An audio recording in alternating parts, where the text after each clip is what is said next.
Okay.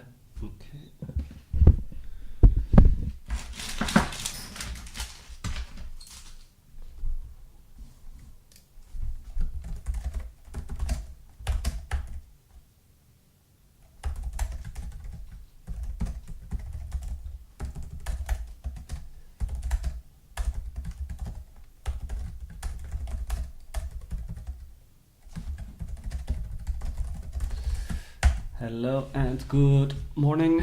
Welcome to part 5 of Boring Treasury Accounting. And we're going to look into the income statement today and maybe finish the final report. It depends on how much time there is, how much energy I have. I had a little bit of a sleep in the afternoon, so I think I could work into the night, but not sure if I'm gonna stream everything. So watch.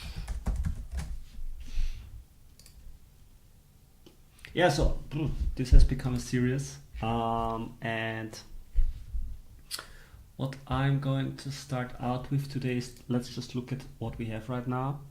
And I remembered that at the end of the last stream that I'm missing one final piece that I need for the income statement. So basically what we do have is a balance sheet that tells us everything about the status quo in terms of which tokens are here. And when we look at this, the final balance comes out as $131 million or 28 million DOT that are available to the Polkadot DAO. And if we just look at cash and cash equivalents, we basically see that the DAO has $81 million available or 17 million DOT, right? So it has about 10 million DOT locked up in different other activities. I mean, we could look at these tokens actually as it's a little bit similar to cash and cash equivalents. Maybe we can find a different category for that. Let's start to take a note on that. And I see. I need to order this a little bit. Look and think through. Where did the money go? Balance sheet.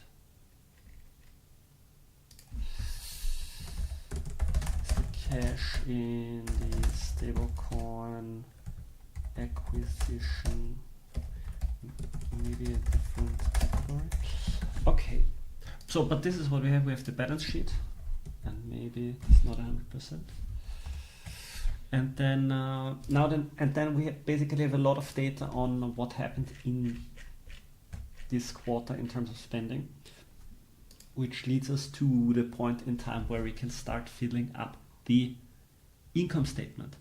And so for the income statement, we have all of the spending of the last 3 quarters. And what I'm missing here is fees and then inflation and burn.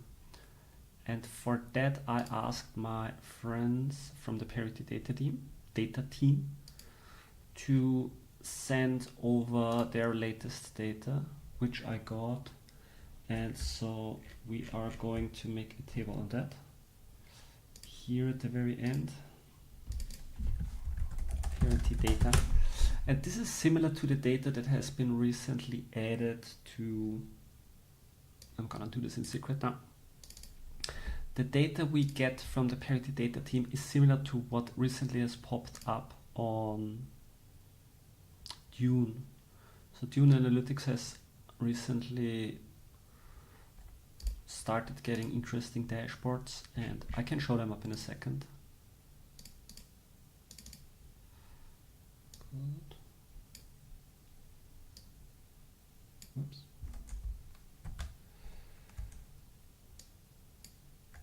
So append to current sheet, import.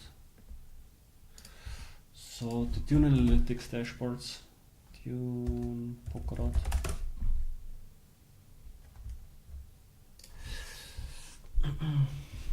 Yeah, there's quite a few different dashboards that could be interesting.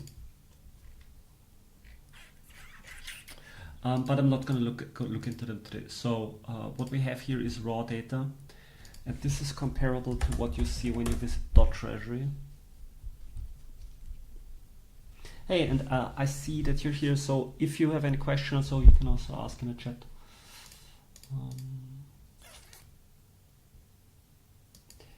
So when we look into Treasury, there is a few different charts here. Income, output, right? For example, I mean, there's a few different ones. There's also Polkadot. Is it in the ecosystem? I think it's in the ecosystem metrics. There's also this chart here with Polkadot Treasury flow, right? So this is also a very interesting graphic, and I think we could prepare a very similar one. So I had a very good conversation with the parity data team on that one. But what we see here is basically the raw data for this chart. So what I want to do now is create a pivot table. So insert pivot, and we're going to base it on this data here. And we're going to insert it here. And what we do want to have is, I would say the rows are the months, and the columns are the flow type, and then the amount is this one. This is the dot amount. Yeah, so they recently started adding Asset Hub, Fellowship, Sub-Treasury inflows, Sub-Treasury outflows, Relay Treasury inflows, Relay Treasury outflows, and then bounties, burn fees, inflation. Okay, so this is a little bit similar to the data that we had last time, also a little bit different. What we had last time was there were less categories. There was essentially, and I split them up into inflows and outflows.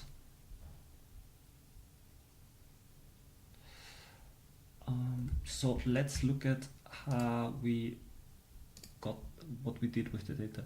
So here we referred to column F, column L, F and L,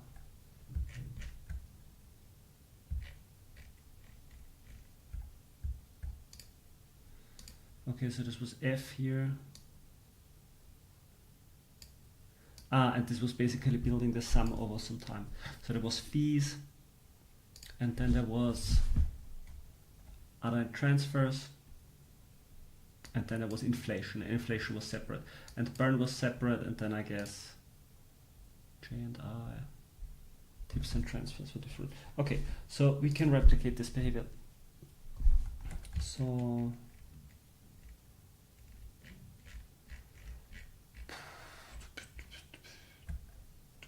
do we separate it into inflows and outflows? Let's separate it into inflows and outflows. Outflows. We don't need to do it, but it gives us a little bit better overview. Okay, so inflows is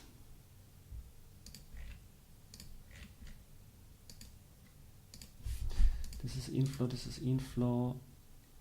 Inflow is fees, I guess.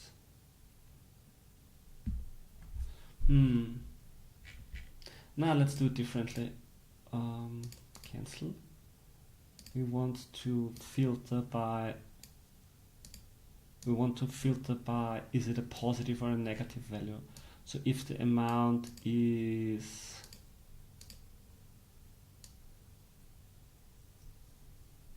greater than 0, I guess it's an inflow. Fee inflation, yes, and then if the value is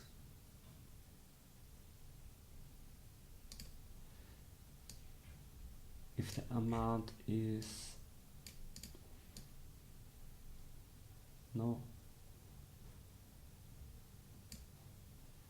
if the amount is less than 0, it's an outflow.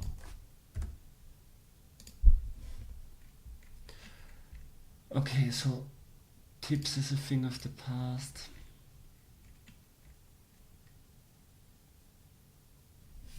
maybe we can put it into quarters. That would be helpful. So maybe I can steal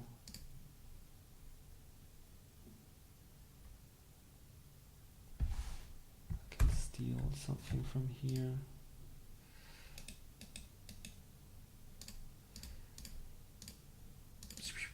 Okay, no. I want to have the formula. But then we need to have a little bit of a subtext here. So okay, so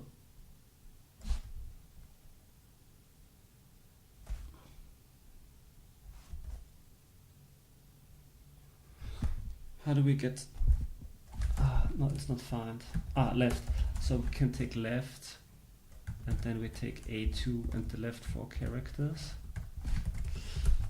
Yeah, and then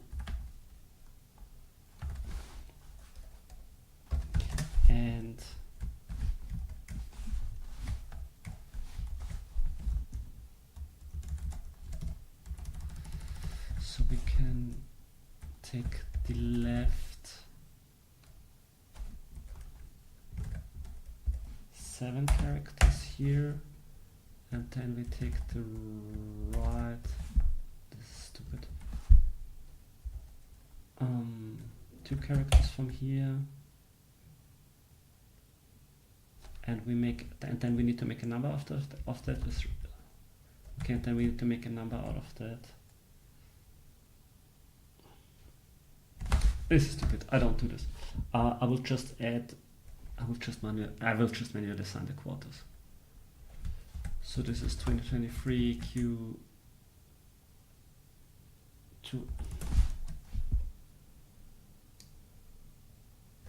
Wait, 2024. And this Q3. So if you just joined the call, what's happening here is that we are looking at the inflation data and the burn data and other fees and revenue that the network is making, and we're just about to aggregate this into the income statement report to see how much Treasury gained through inflation, how much it lost through burn.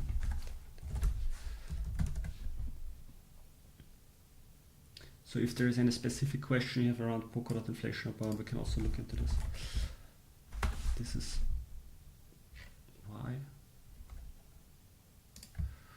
why do I mess up this 7, and then here Q2 starts and goes until 4.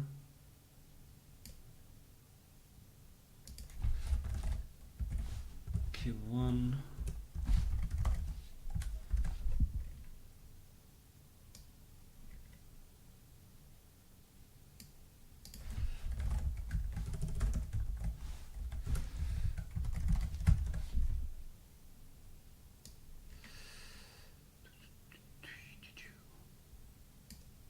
Should work like this.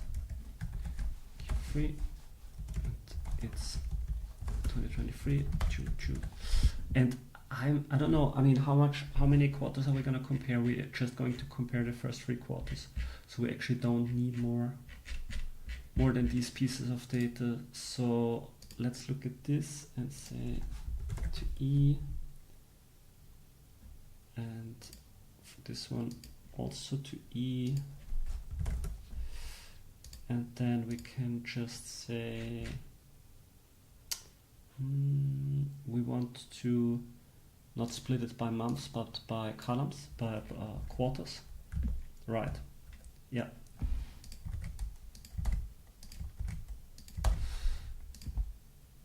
So I want to know the spending by quarter, the inflows and outflows by quarter of the Treasury. Let's format it a little bit nicer.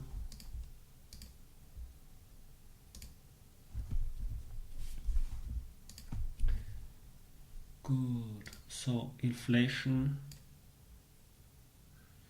is going down. Burn is going down.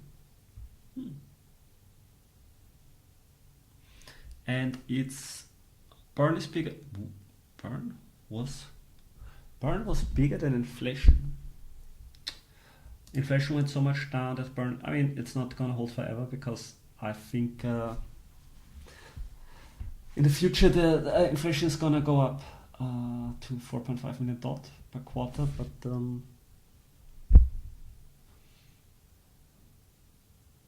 yeah, okay. So we can start looking into integrating this into the income statement, and I'm gonna move this up to the left a little bit. So I think the first we can do is get the inflation data here. So inflation, burn.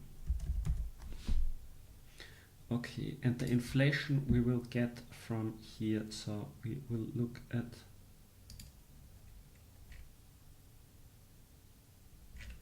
we're going to add more. I just want to be sure that I don't mess anything up with the columns. So I'm just going to add this here.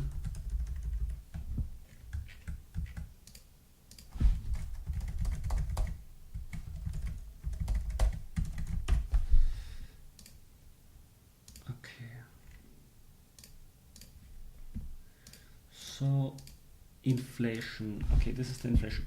So it's parity data K7.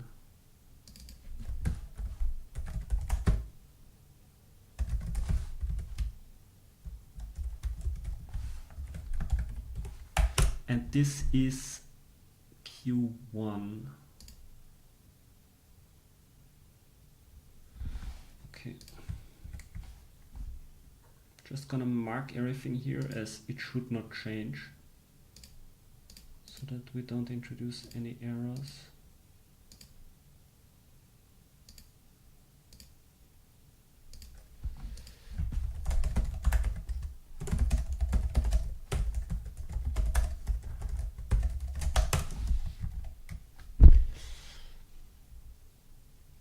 Okay, so Q1 was K7 and then it's K8 and 9.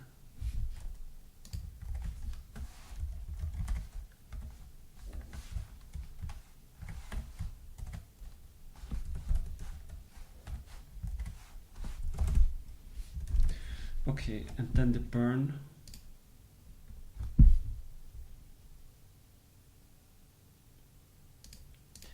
Is K18 and going forward.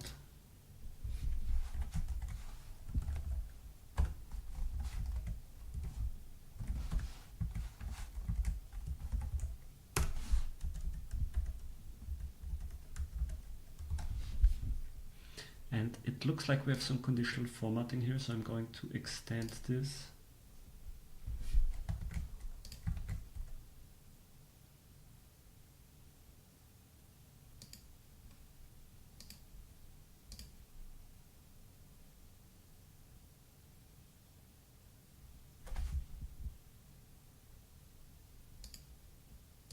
Or did I manually color them? I manually colored them. Okay. Good, so this is inflation and burn.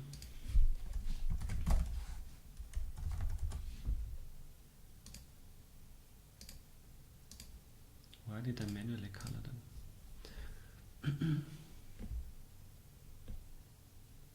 I think this is coming from copy paste.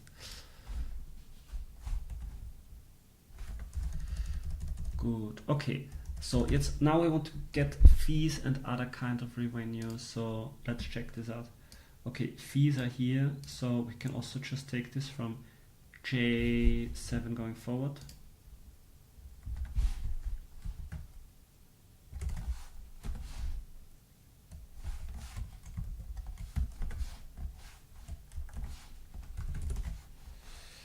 J7 going forward.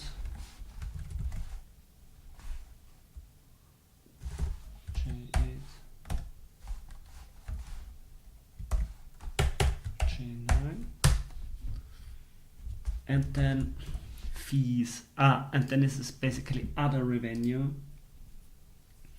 So other revenue is other and transfers. And we will have to look into these transfers because they might highlight that there's something here that should not be represented in the income statement. But let's take them for now. And what are these inflows here?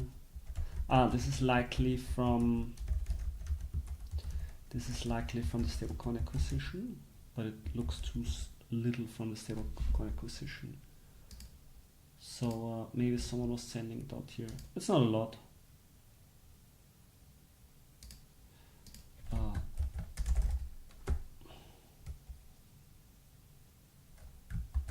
Okay, let's call it non-fees and non-inflation, and just add everything here together.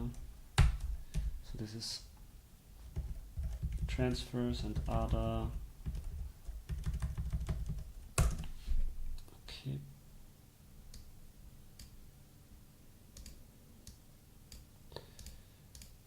We can also add it here. Maybe we can move everything here to the side, because then we can have non-burn.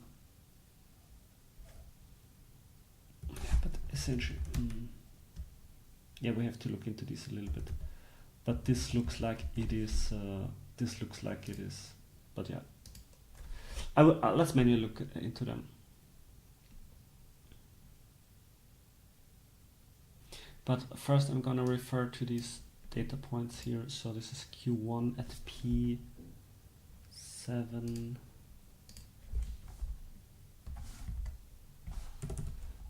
P7, P8, P9. Okay, and now we have to look if this data is truthful, and what we can first do is compare it to what we said about this last time. And we did about half a year last time. So H1, H2 should be 130,000 dot together. Yeah, that roughly checks out, plus the 2 days that we had extra.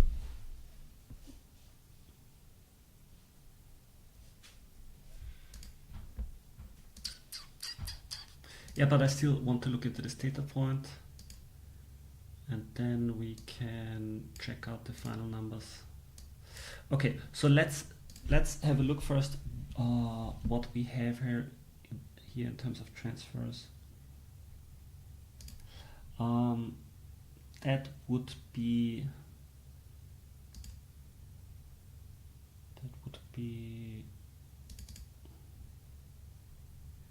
transfer in May of 100,000 dot. I remember there was a bounty doing a transfer back. It's too big to ignore, so let's look into it. The question is, how do we do this? This is a transfer into the treasury. This could be easy because on Subscan we can look at the different accounts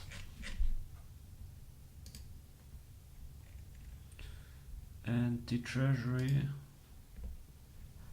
has actually very few transfers.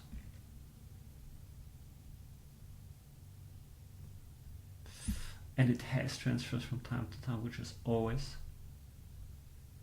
interesting. But this is another module, treasury, PT3. What is PT3? Okay, I'm a bounty curator here. What is this? But this is not from May.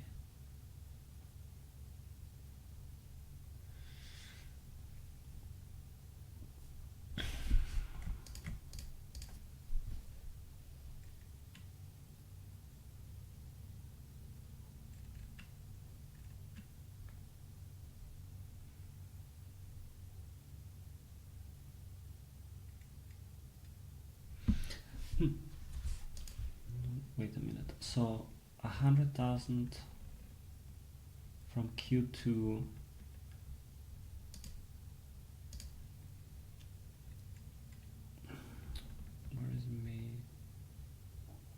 It could be this one. Ah, yeah. Okay, so what's happening here? What's happening here? Why is someone sending 100,000 dot?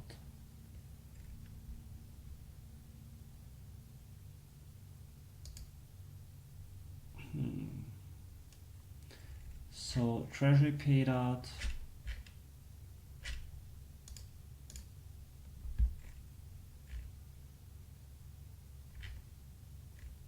Interesting. The system account Treasury BT. Never heard of this. And it did it again recently. Let's look into this. But I don't see this data point here, so this is maybe something different. I will note this with a question mark to understand what's going on here.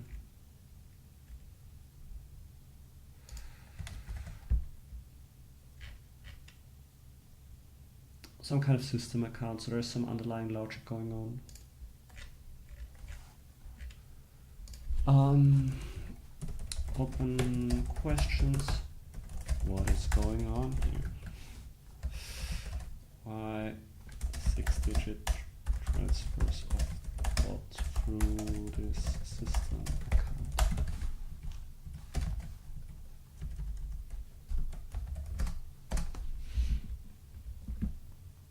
Good.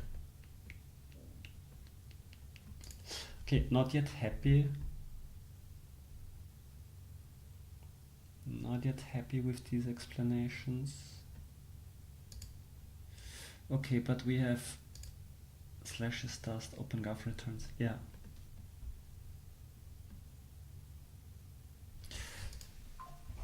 Why is fees 66 dot? Is this true?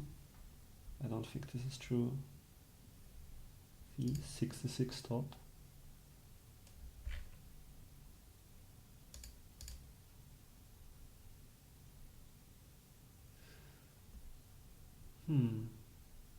But this should belong to Q3.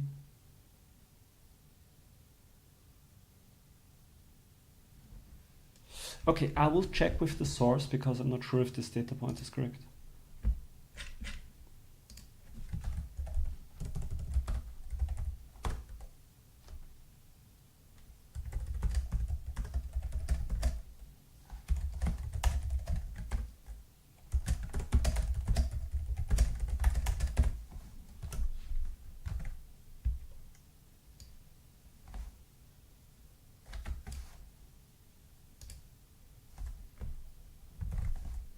I'm just forwarding this to a data friend.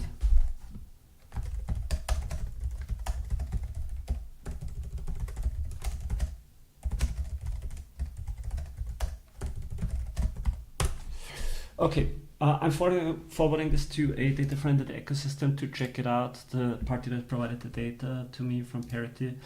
But this is yet incomplete, so I will just note it. Income statement.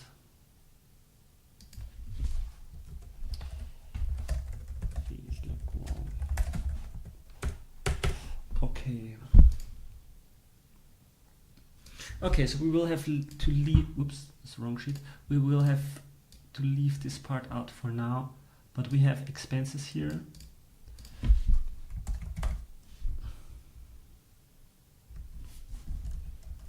Okay, and all of this is actually red colors. Why is it negative? Did I give it a negative marker?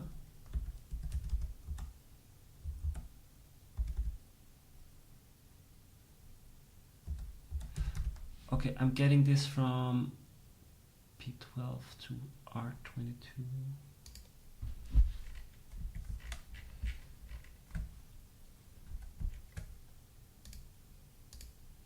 Yeah, it's this data here. Ah, I know, I gave it a special format last time. I gave this a special format, I understand now. So the formatting I gave it was some kind of custom number format. But why would it turn red? Ah, and it can turn red if it is negative. Interesting.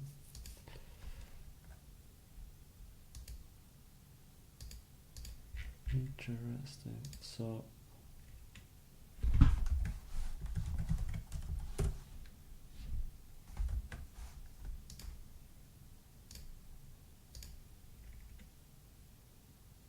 Komma und dann Minus. So it's something like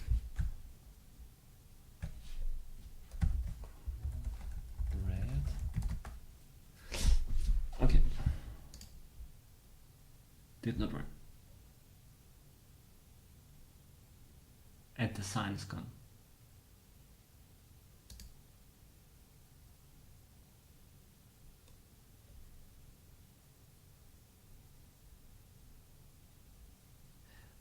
Okay, let's clear the whole formatting and start again.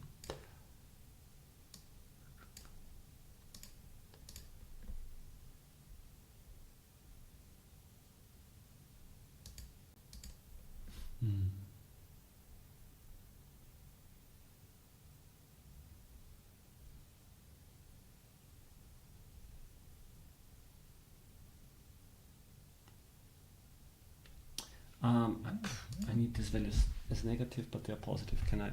But I assume this would not work. Yeah, this would be stupid. How did I do this last time? Aggregated pivot. I guess I faked. I injected a fake format. I injected a fake format, and I colored it red. Okay. I mean, it's not very wrong.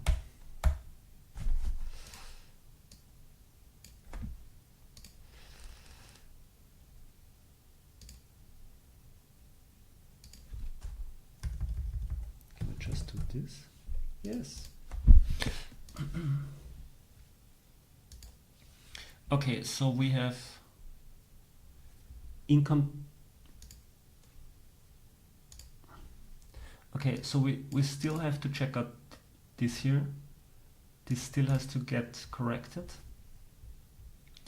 And then these categories look good. Total expenses. And then we have inflation and burn. And we have actually a bigger burn in this quarter than we have inflation.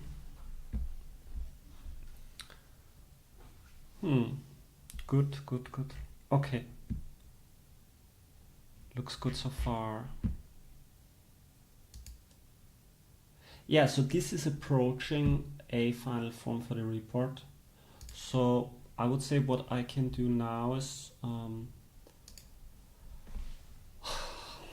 feel like I want to start writing the report and then go through the checklist a little bit later in private, because this might be less interesting to watch. I mean, I'm not sure if anything here is interesting to watch.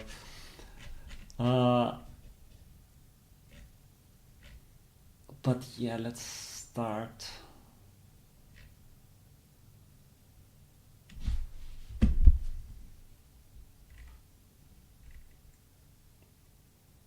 Let's start with writing the report. I also have to consider my energy for today, because if I work into the night, it's easier to finish the boring parts with less energy. So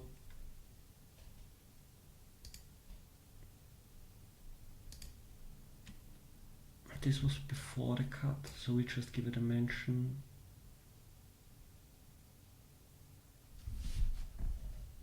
No, was this before the cut?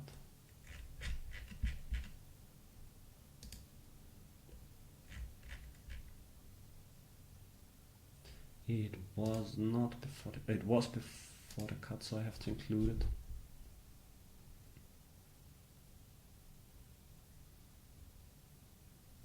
Yeah, okay, so we could actually be working through some of the details now.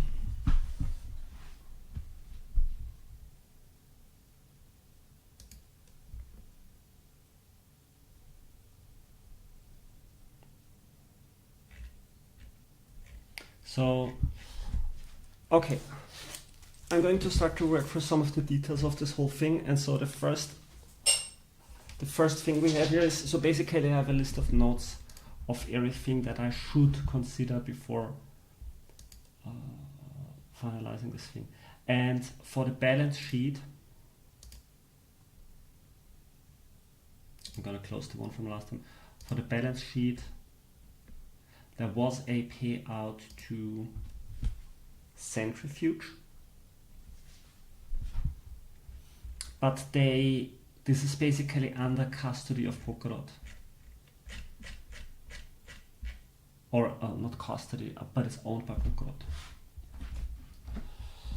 So what we can do here is we can look at the payout address.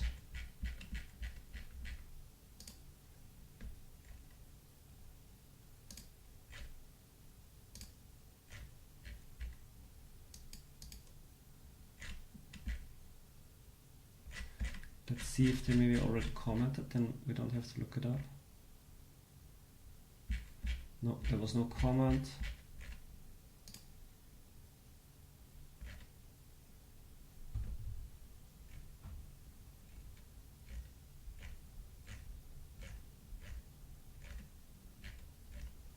Okay, so 3 million to this address.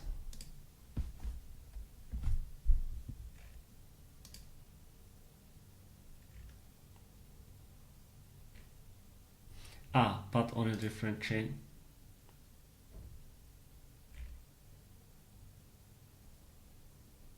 I guess, but that would not. Did they create the same multisig? Yes, they created the same multisig. There's $50,000 here.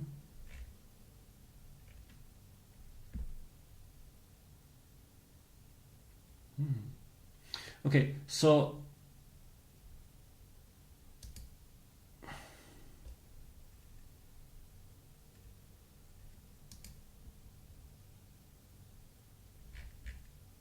is this a Treasury account?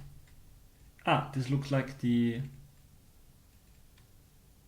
this looks like the Polkadot Treasury account. So it paid out it paid out 3 million, and then they paid back 5 million. They paid back 5 million after the quarter. Okay, so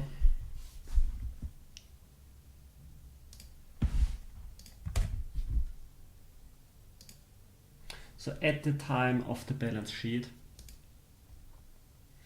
there was this was sort of a loans receivable.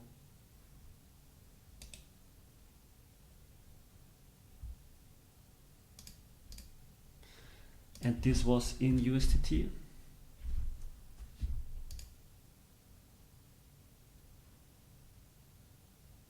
USDC, and this is a Centrifuge T-bills. I think these are T-bills.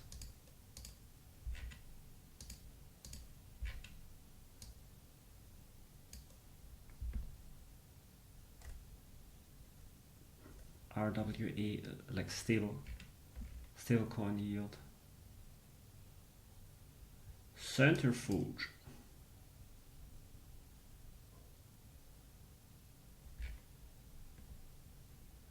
I call it RWA yield. But itself, it's not yield. Maybe it's. Let's call it RWA yield pool.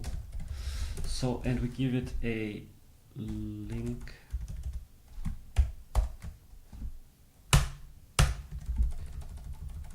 And I reference the referendum here. And at the time when it was valid, it was $3 million.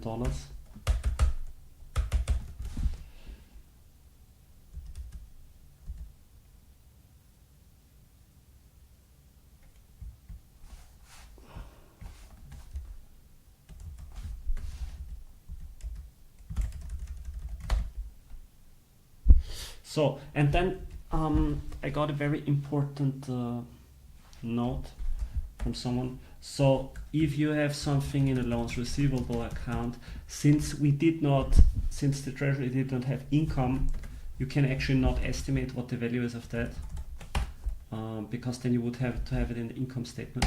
I don't want to put it in the income statement. Doesn't seem reasonable to me. So I put it back to the original value of the Bifrost liquidity loan.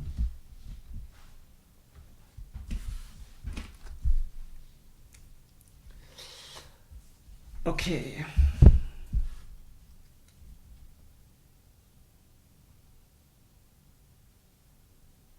And this is it a loan? It's not really a loan.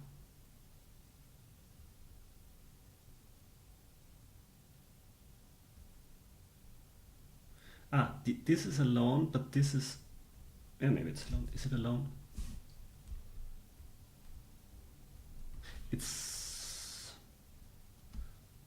I mean, it isn't characterized as a loan, but these are very similar in nature.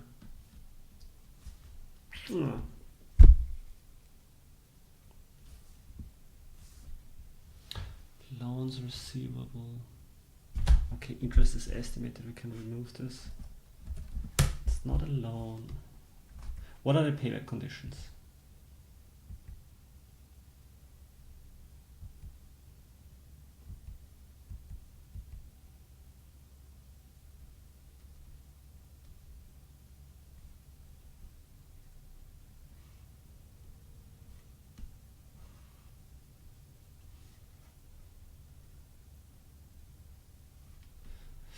But it's on a longer time scale.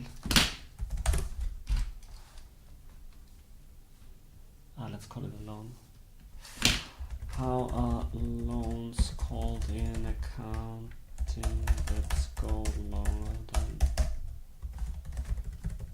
than that have indefinite times to repay? Perpetual loans.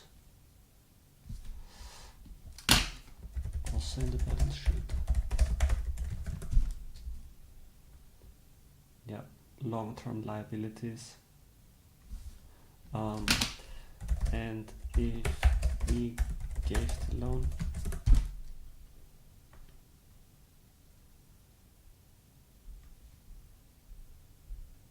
receivable. Investments. Could be an investment. Investment is not a bad category. But then this is, no, this was characterized as a loan.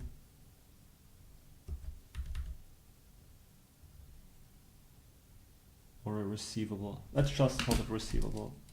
Right now I have other similar things as loan receivable.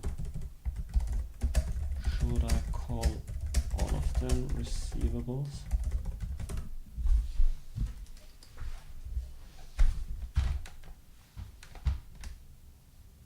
Notes receivables, long-term receivables.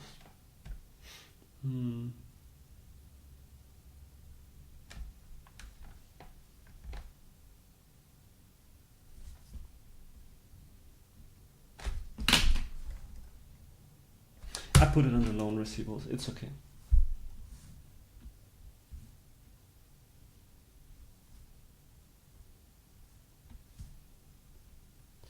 Good, so we have this, and then we should take another note, and that is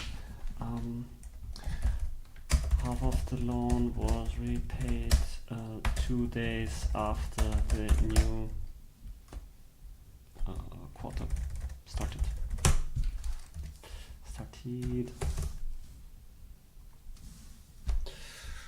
Good, okay, so we can check this off. They did have the payback. Okay, I think, yeah, we have everything. Is the cash and stablecoin acquisition maybe a different category? Yeah, so the question here is if this should be considered a designated asset it is under the direct control of the Treasury, so it could actually at any point in time just crawl back the tokens. But they're still designated, and that is what counts. It's just, I mean, it's designated to become a different form of cash or cash equivalent. Okay, let's keep it here. It doesn't, it's not super strict. But it's, I mean, it's still like cash equivalent. Maybe it's better to put them up.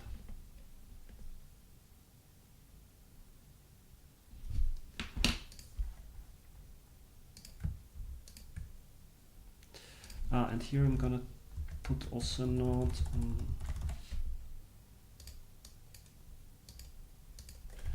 was dropped one day after the new quarter started.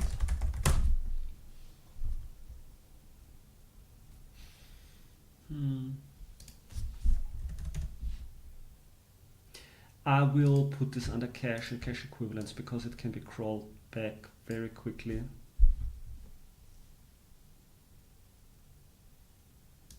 And I have to take a note about this.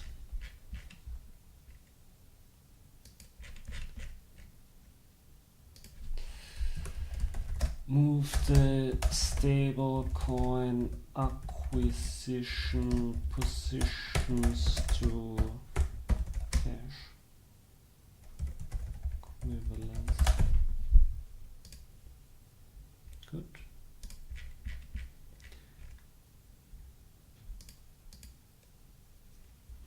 These look wrong. Did we get an answer? Not yet. It's already late in Europe, so maybe we get the answer tomorrow. Marketing bounty subcategory overrides. Okay, so there's one remaining problem where for the subcategories of spending, outreach, for some of the spends I was too lazy to put them into subcategories of advertising, and it's very tedious because it requires you to go through a lot of invoices. It's very imprecise.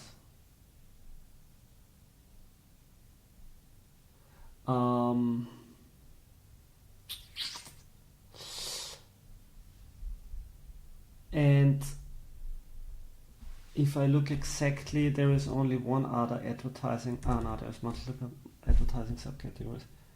But I think for this report, I'm just gonna put it all into one category. So I'm gonna somehow put this all together.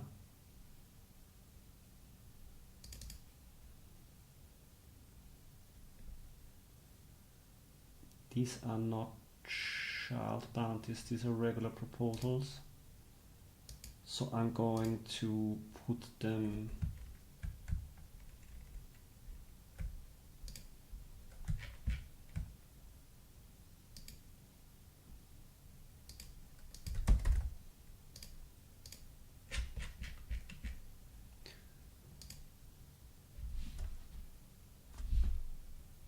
so these are here.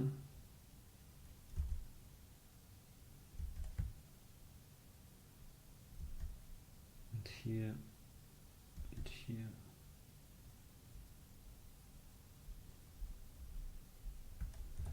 Yeah, I'm just gonna put them under advertising, and then in the future, if we have more capacity to split this out, or maybe the marketing bounty can do it, we will have a simpler time.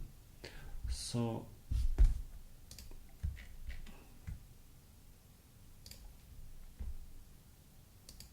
okay. This makes more sense now.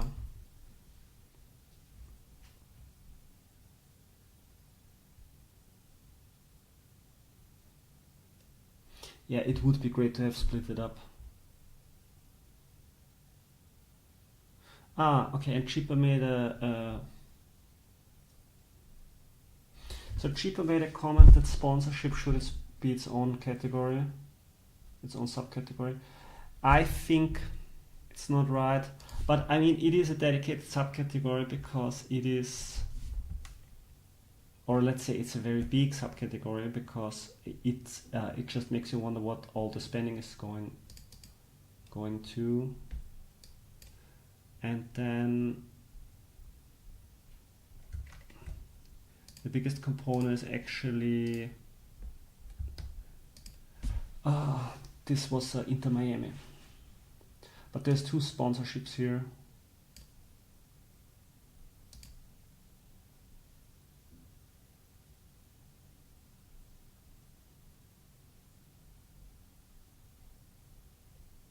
I think for now we will leave.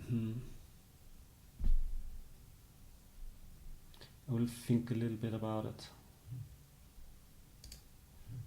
I will think a little bit about it.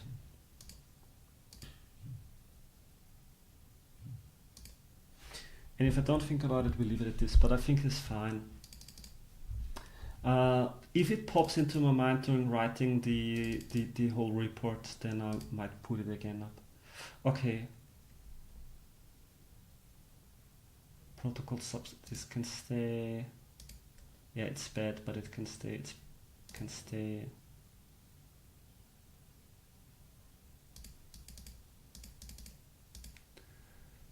Other outreach.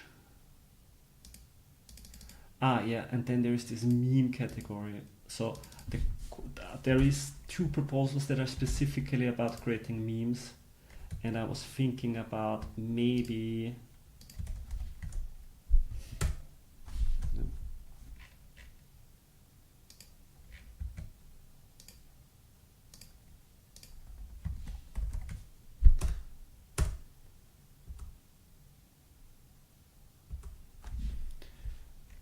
about, okay, this is the smaller one, and I put them under media, but let's leave them under media for now. Let's leave them under media for now. That stuff filtering.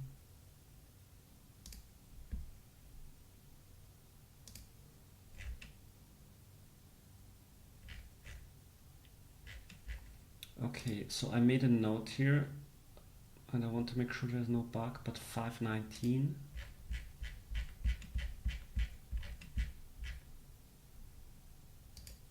And it's marked here as, no, it's marked as 0 dot.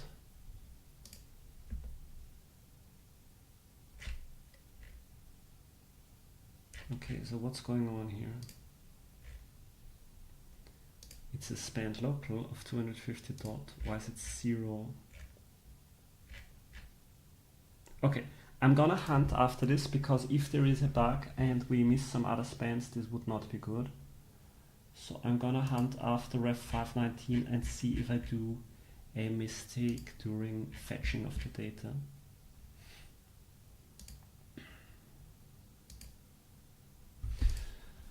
So I guess what I'm going to do is, can I close all of this? Okay.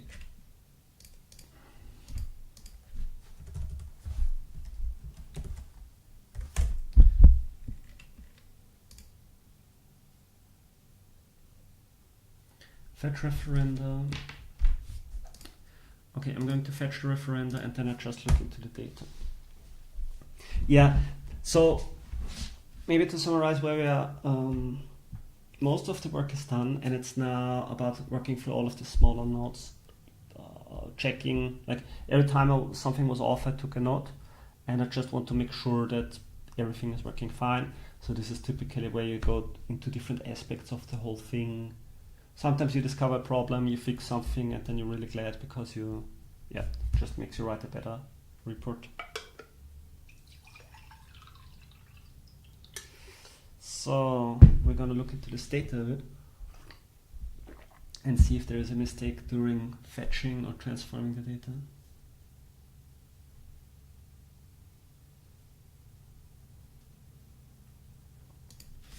Okay, so we have a list of all the referenda.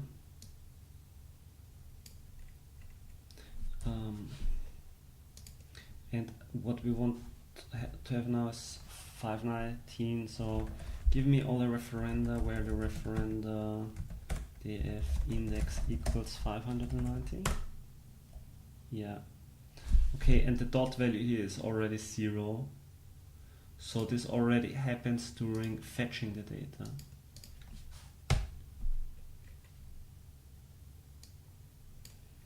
So, okay, there's already a transform step here, and then there's fetch proposals.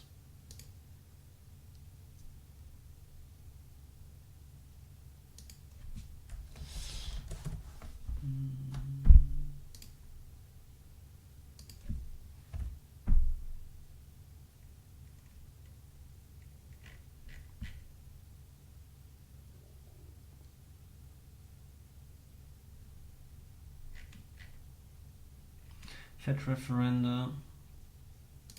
Okay, I'm gonna make another breakpoint here and restart the whole program. So, yeah, typically Subsquare delivers good data and high quality, but it's always a possibility that the API gives you something off, or there is a bug in my code that for some reason drops the value. So, and for 250 dot, it's not really an issue. Hi Cheaper. Yeah, I didn't check all your comments yet. I just am going through my own comments. Just separate the sponsorships email. Yeah, Cheaper. So I was just looking into, I'm not sure when you wrote the comment. Let me know if you're still on the chat. Because then I could go into the comment here that you just wrote.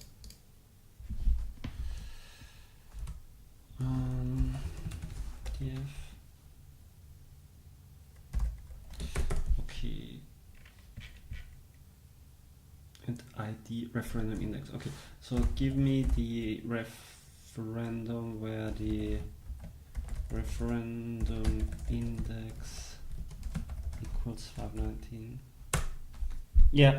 Yeah, so the thing with the sponsorships, so for me, sponsorship is definitely a subcategory of advertising.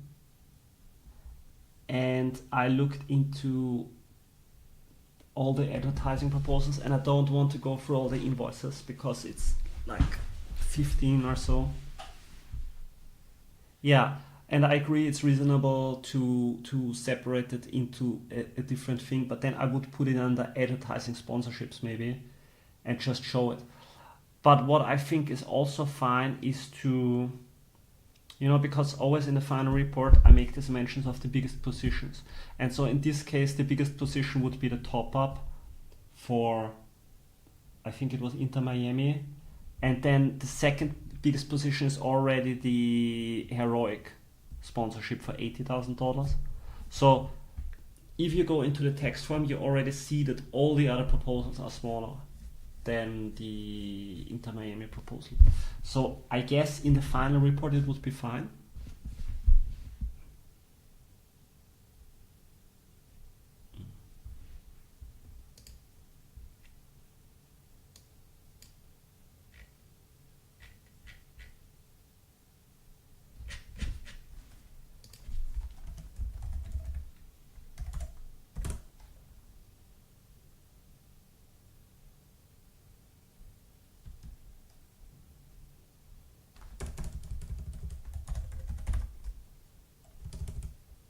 Ja, passt, danke. Okay, working through weird data. I hope this works out to be solvable quickly. No. How do I?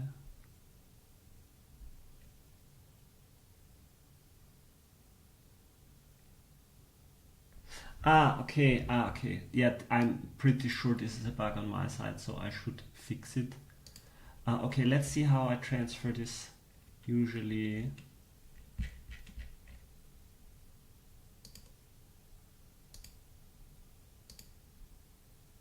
so I'm pretty sure it's a bug in my get proposal value, or not bug, but something where I'm not catching it yet.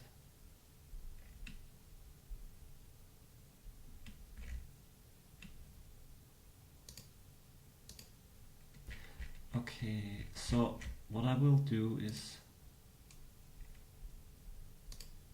put a breakpoint here when we determine the USD value. But where do we get the dot value? Dot here. So I will let the program run until here. Okay. And then, okay, let's look at determine dot amount.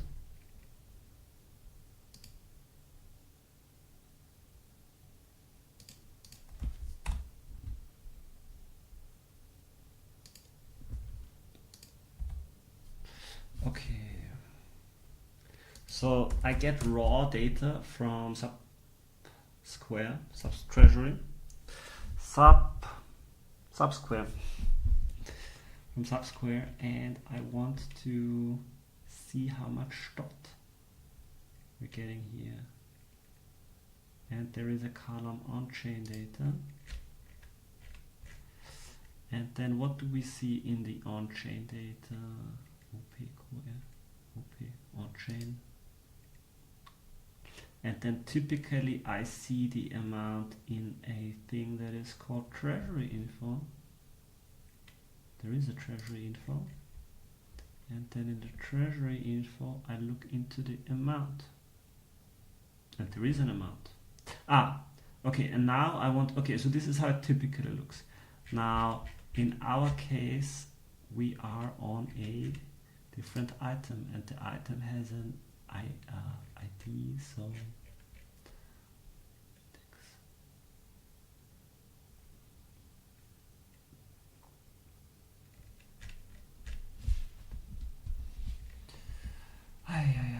where's the referendum index? ID. Where do we get the ID? It's from the index. Where do we get the index? It's already set. So raw.index. No.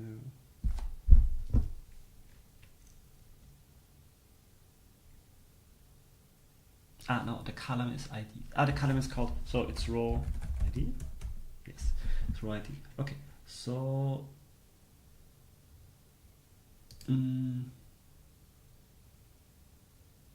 doesn't matter actually. I can go into this scope and I can just ask for for DF,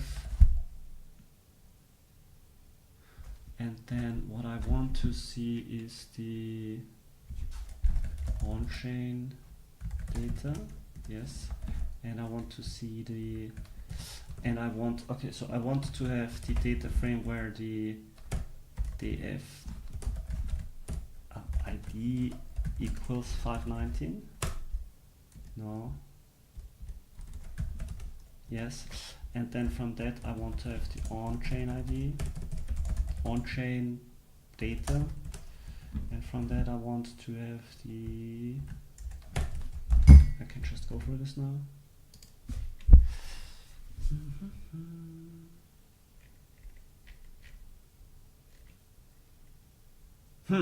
No. Treasury info. There is no Treasury info with this proposal. What's going on? What is going on? Is Subsquare not giving me the data I want to have? But I have this values thing here.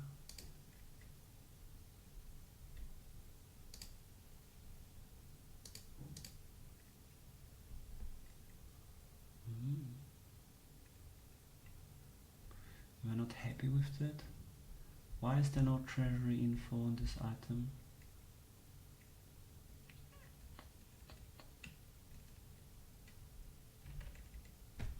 Okay, this is weird. And then it could be Treasury bounties. So maybe it's a different, but it doesn't have anything that's called Treasury something something. Doesn't have anything that's called Treasury something something. Can I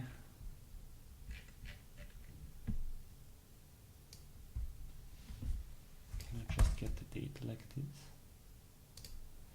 Okay, let's look if we can see the raw data. No. Oops.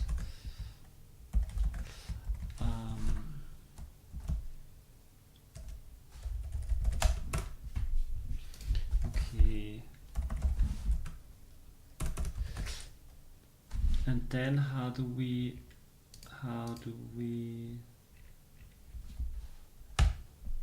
add a page, and we can get a page size. No? Yeah. Okay, and then the page should be something like, and if we want 519, maybe we can go to page 51 if we have 10 per page.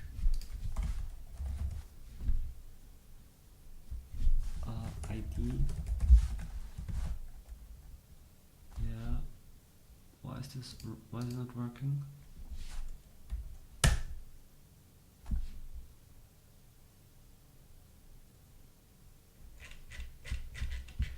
Maybe page size is illegal. Page.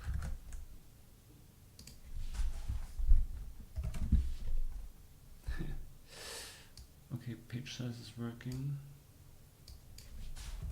10. Maybe 1.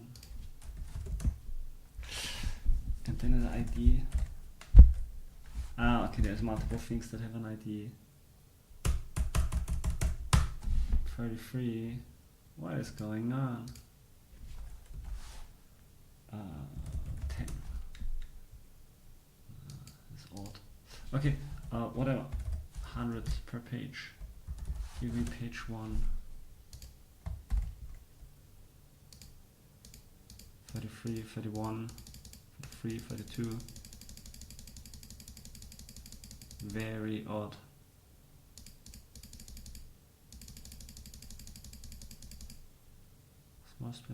Ah, this is the track info. Okay, so then it's not, then maybe it's the referendum index. It's the referendum index. 5110. Referendum index 712. Okay, we can go back a few pages for the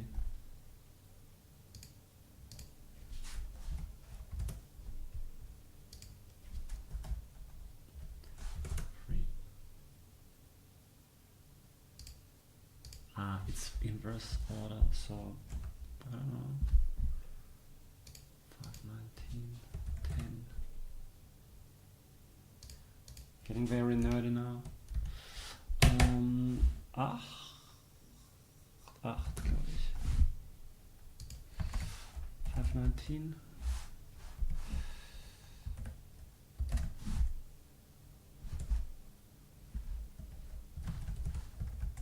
Referendum index 5, 1, 2. Okay, so we're going one page further, and then 519. No, is it missing here?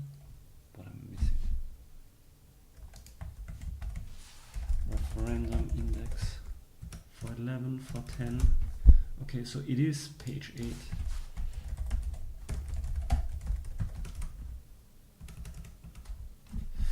Yeah. Oh, no, it's page 7. Okay, my mistake. Okay, so now 519. Good.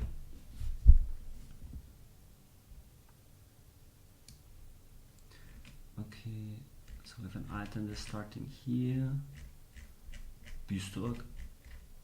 Why is it not ending?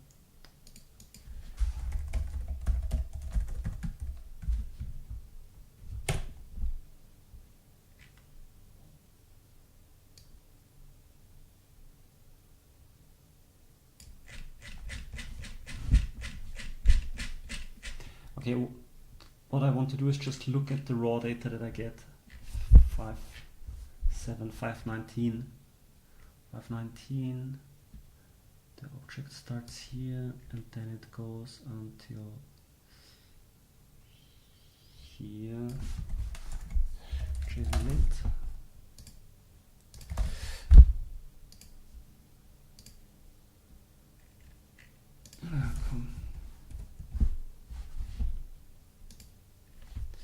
Okay.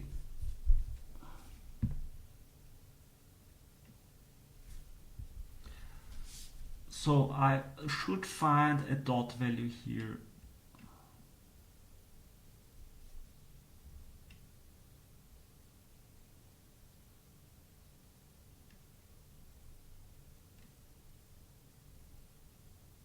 On-chain data. Proposal. Treasury spend local. Method called index proposal. State executed. Info.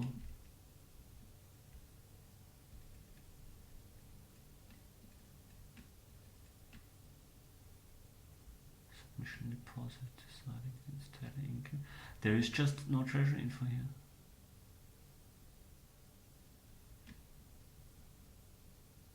Okay, I will report this to my friends at Subsquare and ask them if they know what's going on here.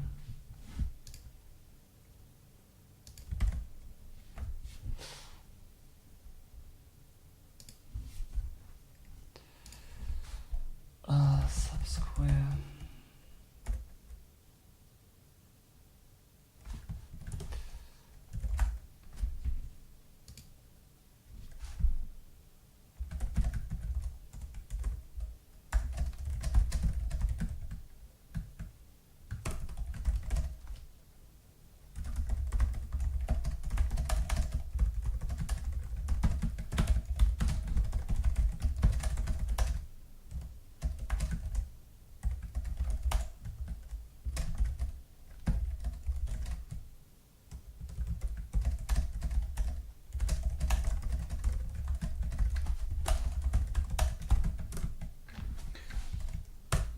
Okay, yeah, so I pushed this forward and I still have it a note. I still have a note here and I said send a question to Yongfeng. Okay, so I asked Yongfeng from Sub-Treasury and maybe I can get an answer here. Okay, now since I have Cheaper here on the call, on the live stream in the chat, I'm thinking of going through your comments here. Cheaper, are the comments safe to look at on live stream or should I look at them in private?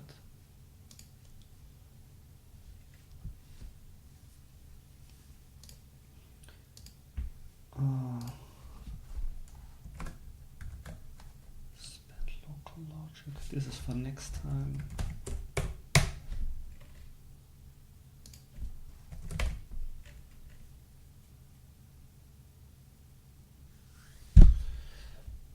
I don't know what I meant by this. Where did the money go? Okay, I count the questions. Last time as soon as spent. Yes. The answer is yes. Spends that are executed but not yet claimed could go into a different section in the balance sheet. Do we want to do this? No. Are the ayes and nays correct? This is a good question. This is a good question because if the ayes and nays are correct, we can also do this add this into a regular monitoring sheet. So we'll do a random check now, and then I see a green signal from Cheaper to look into the comments together. So I'm gonna look into this here, and I see 14 million. But this was a few days ago when I did the query.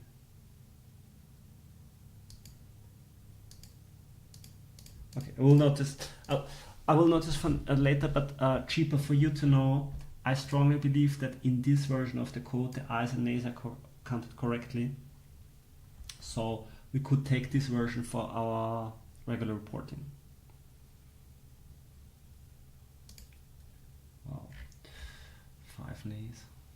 Okay, so since we have a green signal from Cheaper, let's look into his comments and see if there's anything new we want to take care of. And I specifically asked questions about things that you are observing. So basically,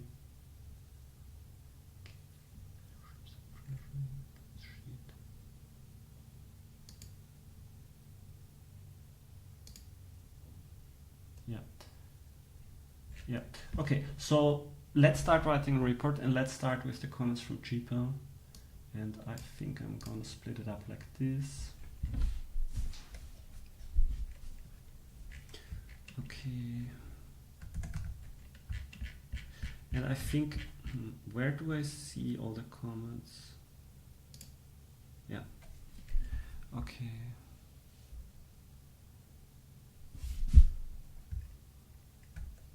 Okay, I have to make this bigger. And maybe I will still add it here and then make it big. Okay, comments. Obviously there's a problem with the subcategorization here. 48, 4,180,50. Looks like a legit comment. Let's see what this is. Polkadot OpenGov top up killer.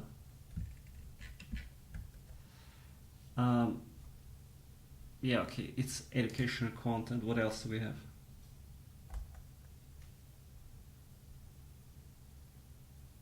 I mean, it's educational content. Okay, what do we have here in recruiting?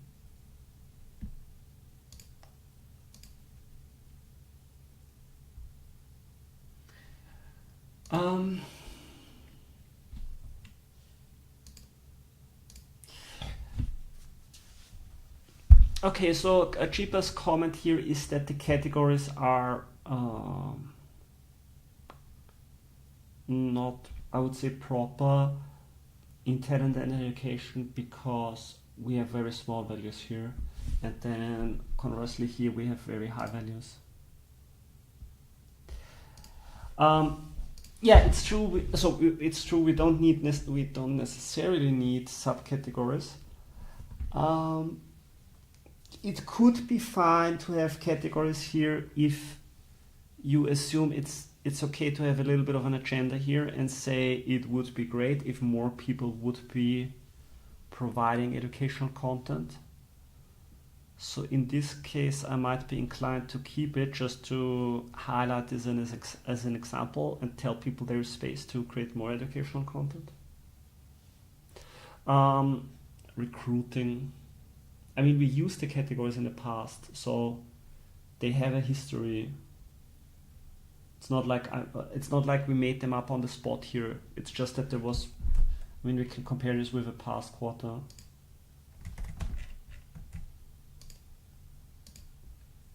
Just gonna add a few columns here. Come. No. So if you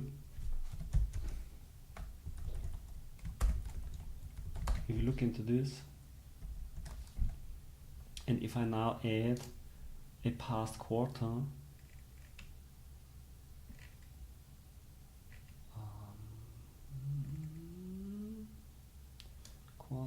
columns, and I remove the filtering here. Okay, and maybe I remove the dot just to give a better oversight. So what we have in past quarters is that for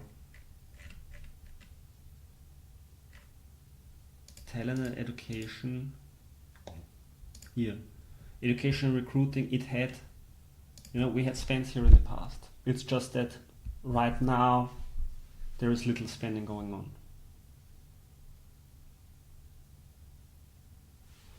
So I mean, I wouldn't remove them or categorize it differently just because there is smaller values here.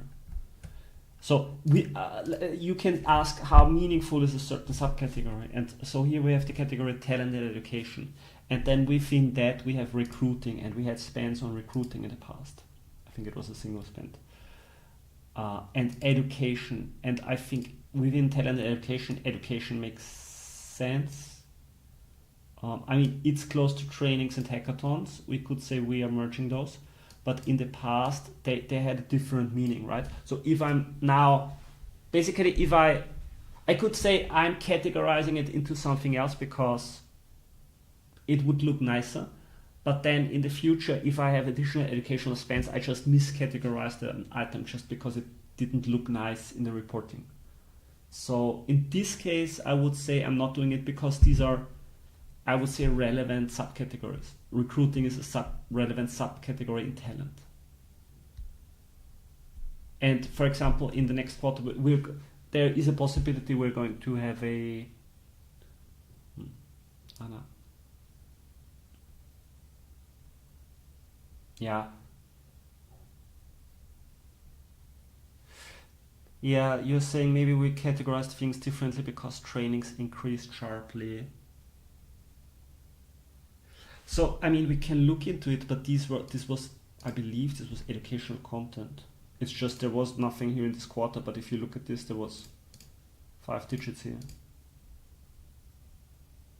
Yeah, okay. Yeah, so, okay, so this time, it was this tip. It was this tip request because someone made an educational video or post about how to do a treasury spend. And this is educational in nature.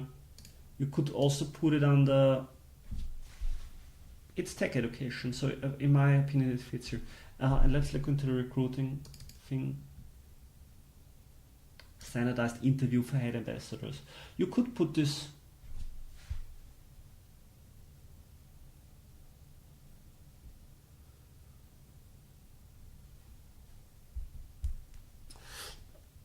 I think it's fair to put it under recruiting. Let's see. If what we can say is if we have a lot of these like small, I mean there is small categories every time. It's just like exceptionally small, and then it's 2 in a row. So I share the sentiment. There should not be too much spam in this regard, but I would say it's fine. There's not too many of these small categories. So I would say this time it's fine. It's from sponsorships. Yeah, so I could reintroduce sponsorships as a subcategory here. But I'm gonna pop up this page here and we can just look at the data together.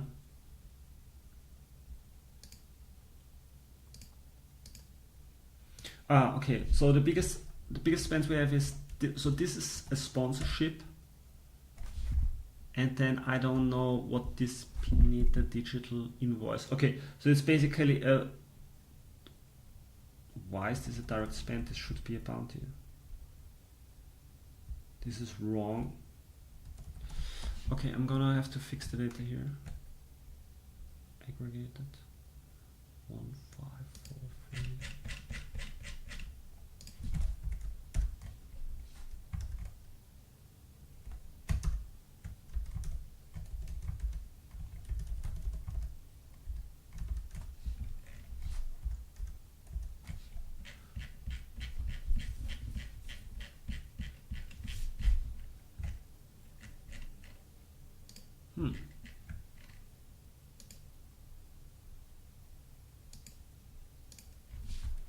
Why does it say bounty here?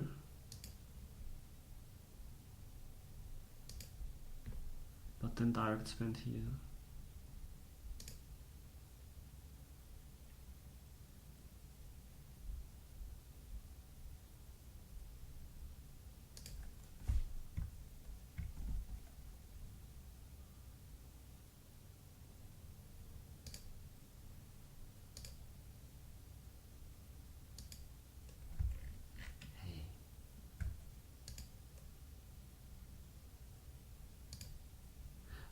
I didn't sort it. Okay, it was my mistake. I sorted it. Okay, but it's a, so it's a bounty spend.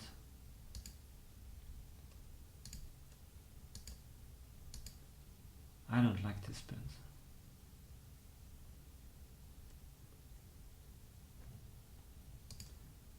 I think I break the pivots if I move the type over here, right?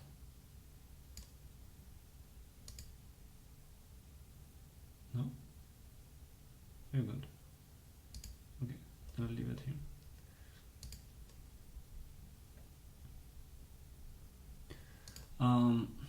Yeah, it's really unclear what this is.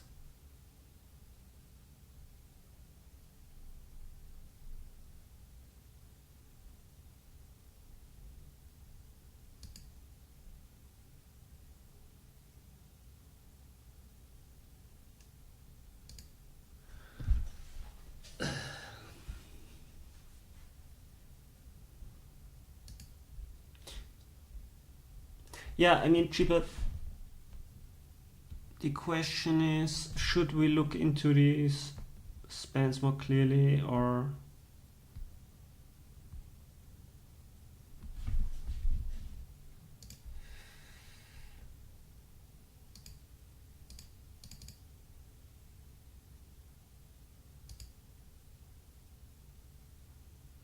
these are really bad child bounty names.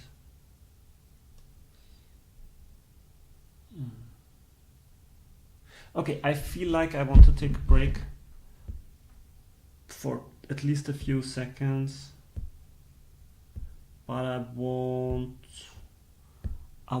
kill the live stream. I'm just gonna take like a short break, get some tea or get some food, and clear my mind a little bit, and then I'm back in a second.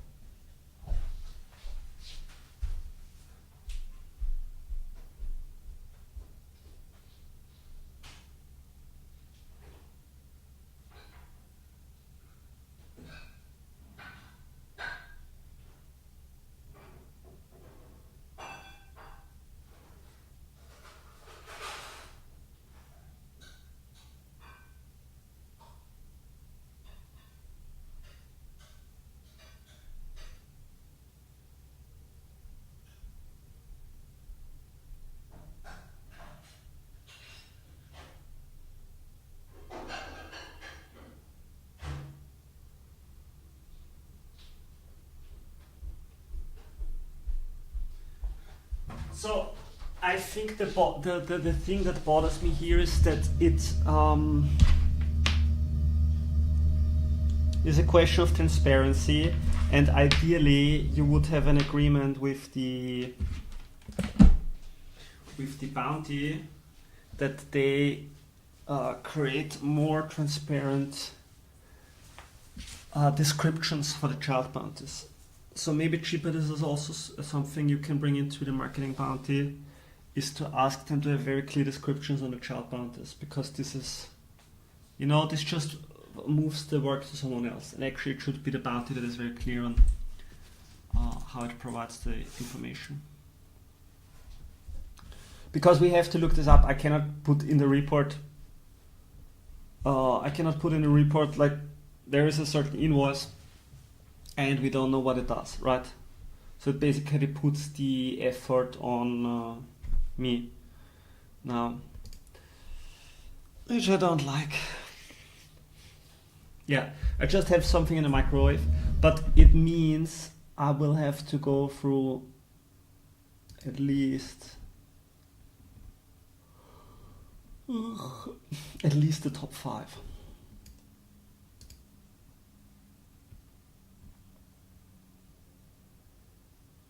Yeah, it's called payment. Do you mean this one? Pineta Digital? You know what we will do, since we have the...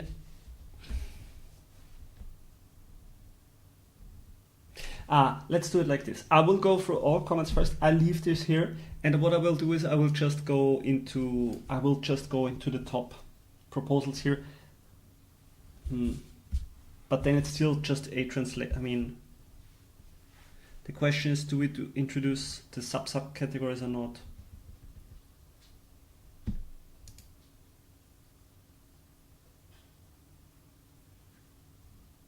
And just complaining in the Treasury report is also not nice. If you say, it's intransparent, this just creates bad PR. Hello. So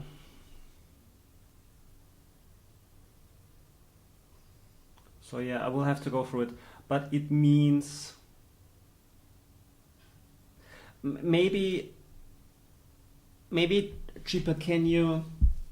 Okay, can you do one thing for me? Okay, from what I understand, is there is a invoices link, and do we have this stored in a singular path where I can find it? I know that you can find it via Google marketing bounty invoices.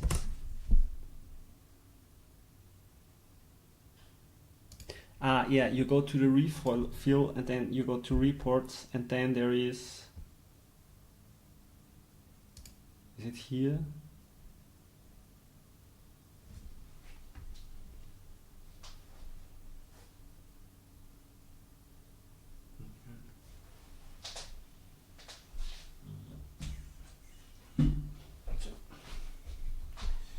Du kommt jetzt hier, wird gestreichelt.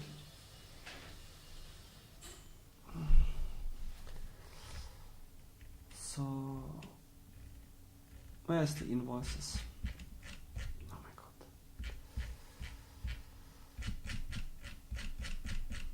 Everything is on your Telegram. Don't check it on screen.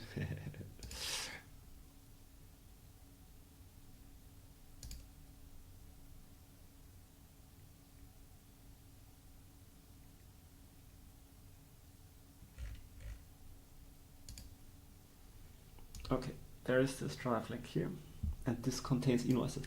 Okay, yeah, I was like last time I was here, and then I saw like Pineta Digital invoice 73. So, but then I'm here, and they are just named differently. So is it this one? Yeah. Okay. Yeah, so with a little bit of guesswork you can find it. It's not ideal, but it works.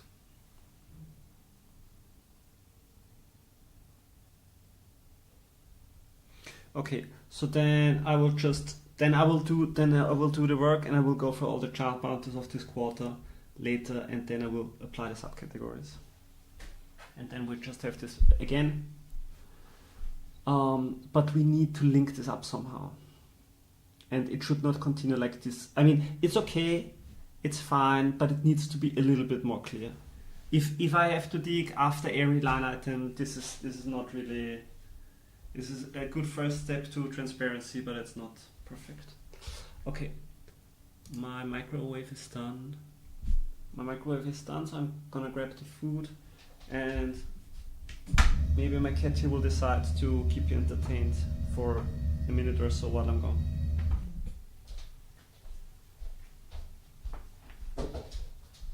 No, it won't.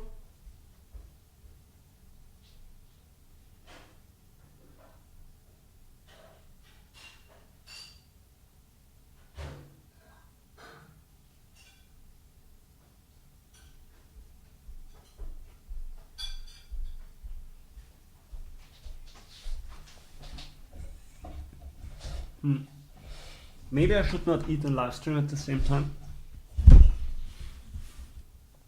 So let's see how this works.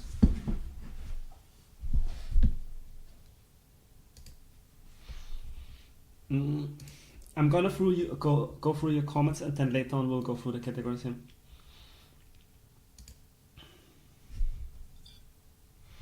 $5 million for bridges. When will someone actually deliver anything about these bridges? Good point. Snowbridge.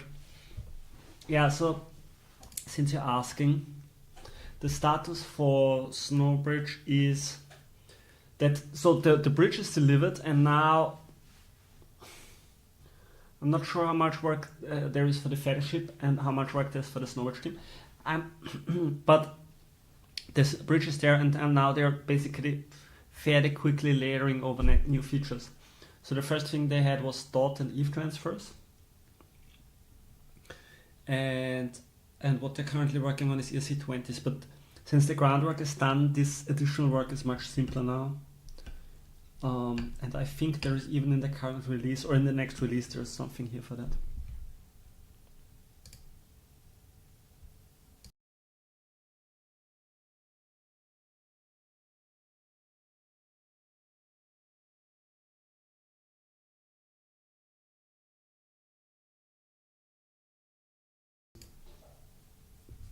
Yeah, I'm not sure if there is a lot to comment on this in the report.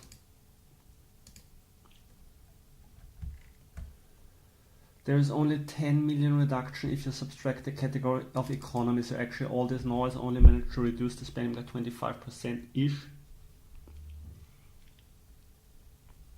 Yeah, you could look at it like that. But that is that is in a way pretending. Yeah, I mean, what it means is if you subtract the category of economy, this is true. But it's also, I mean, it's also valid spend, so why would you remove it? Yeah, you can say spending at other categories did not go down much, and maybe this is even worth doing a comparison over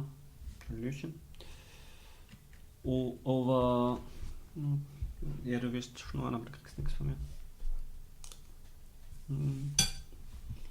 What you can do is the following. This here. This is what you want to see. You want to see quarter by category, right? And then you see that, for example, outreach went down significantly, so it went up significantly from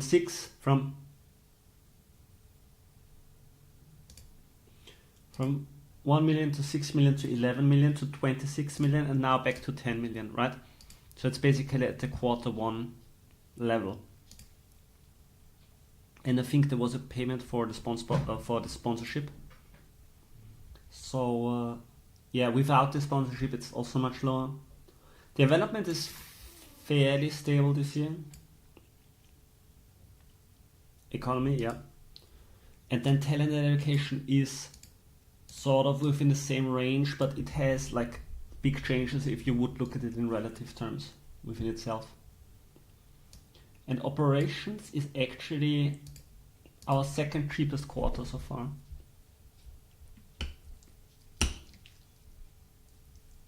But yeah, I guess there's also like longer term payments here, but it's nice to see some stability here.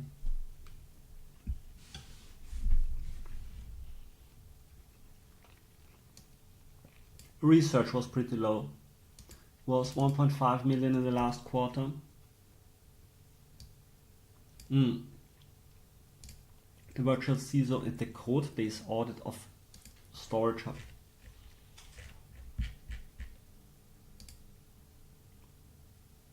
Yeah. I will leave the comment here, but because I also had thoughts about saying something about this, I just don't know yet how. So there is a problem with the Inter-Miami date. Are we basing the price on the day of the multisig transfer or transfer from the multisig to Inter-Miami? Because one number will give you 12 million-ish and the other 7 million-ish.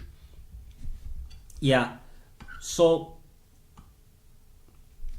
there is two ways of how you can do accounting. You can count by the time you spent the money, or you can count by the time you accrue the value. And so accruing the value would then be at the time when the advertising is actually happening and the ads are being shown, because this is when the value is created. So one is called cash accounting, the other is called accrual accounting. We don't have all the data we need to do accrual accounting, because if we would need to apply it everywhere and basically get invoices for everything where the time of delivery is mentioned and then basically accounted by that. And we don't have all of the data, essentially none. So we do mostly cash accounting, or we do cash accounting. And we do cash accounting, we count the execution date because this is basically the invoice date. And we do this for everything, so we don't change it on an individual basis. You could say it was in a multisig and then expand it on a day when it was spent. Yeah, we could actually do that, but not yet. It would be too much work, because if we do it for this, we need to do it for everything. So we need to do it for everything roughly equal, and we're not doing that yet. So, but I will take a note for next time. Yeah, multisig is still treasury money. That is true. That is true. So yeah, as long as it's in a multisig and it's still treasury money, it's essentially well.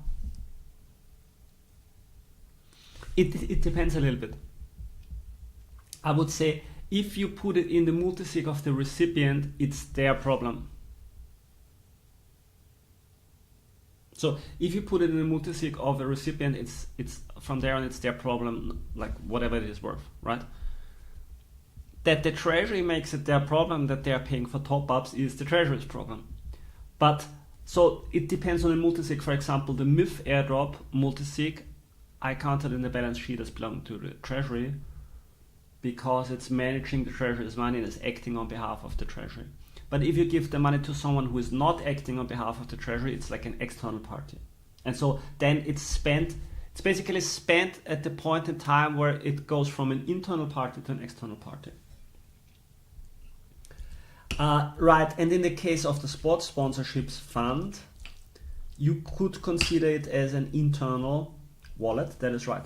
So if it would be on the balance sheet, maybe I missed it even last time, it's a possibility, but right now it's already spent. Is it already spent?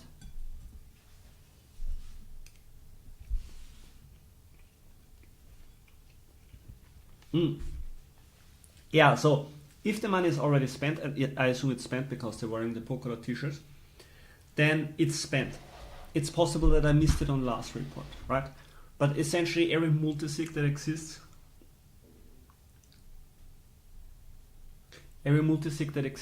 that is internal, you have it on the balance sheet. And then if you would do it properly, you would count it as an expense at the point in time where it leaves the internal multisig. We did not do that so far, so this is something that we can actually improve, and I'm going to take a note, but just not this time because the report has to get out.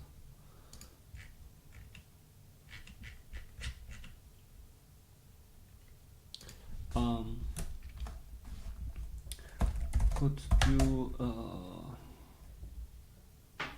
account the value of the tokens when they leave a multisig from an internal party?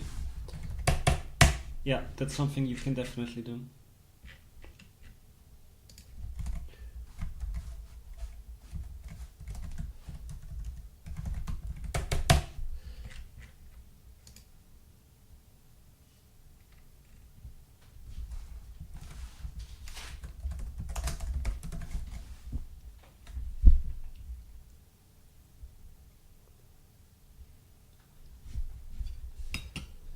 I mean, we have two spends for Inter Miami. We have the first spend into the multisig, and then there was a top up. Was it the Inter Miami?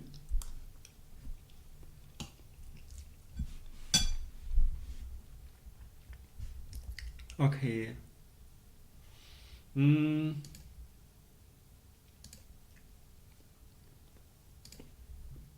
Okay, I'm checking this off here because I took a note over there.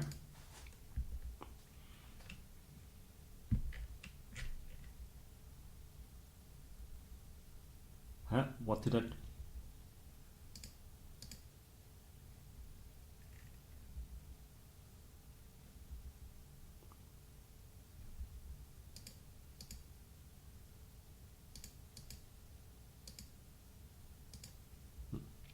Sorry, I think I just checked off the wrong one. Maybe I can see it in the history.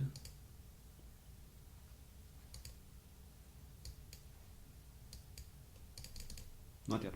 Okay. Maybe I.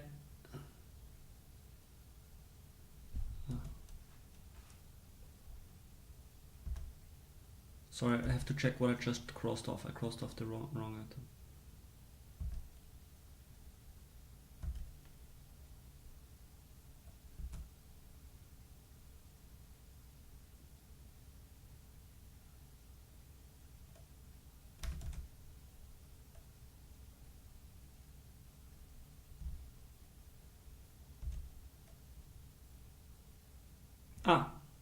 No, it was fine. Okay. Marked as resolved. Okay. gets moved to the bottom top. Okay. Why 2x on Q3 collected? Because they just I can go into it. I can mention it. It's a good point. Fellowship salaries spending up. It's a good point to mention. Why? Because they just claimed more. So it's basically everyone can claim if they want or not. And in the past, not everyone claimed their salary. And now more people are claiming their salary. So it's just, there was a big claim very early. I don't know. Maybe there was, I think there was a bug initially or something. And then it was actually returned. So maybe we should actually discount it. But I will take a note here. Maybe there was an overclaim due to a bug here. And then it's basically from here it started and then it was scaling up since then, right? And so you just have a quarter of this here and then you have a quarter of this here.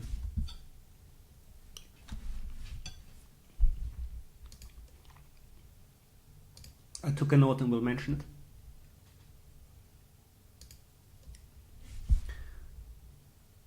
Yeah, okay, yeah, that is right, cheaper. And maybe we should give a short note to that.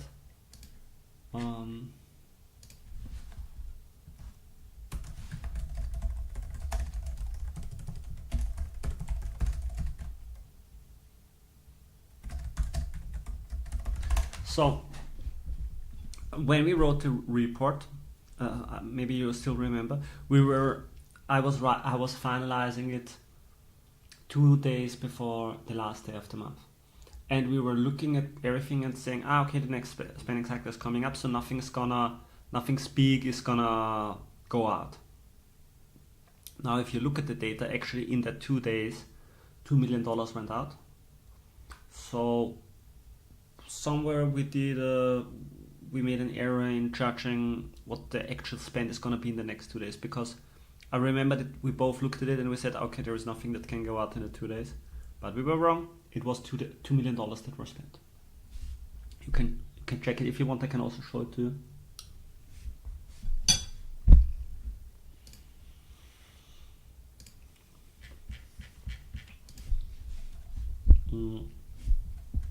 Maybe it was bounties. No, it cannot be bounties. Okay, I have to delete all the subtables later. Wow, so many tables. Wow, so many tables. So if you sort by last update, maybe like this,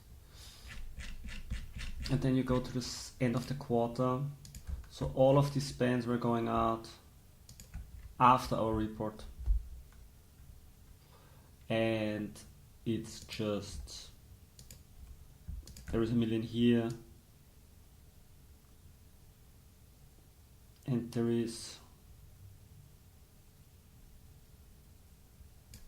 was it executed? Yeah, this was executed, and this is almost another $1 million. This is rejected.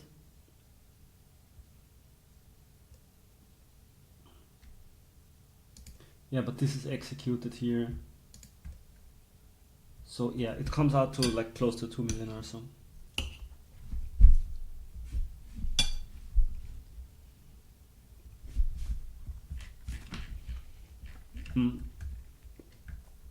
I'm going to delete some spam here.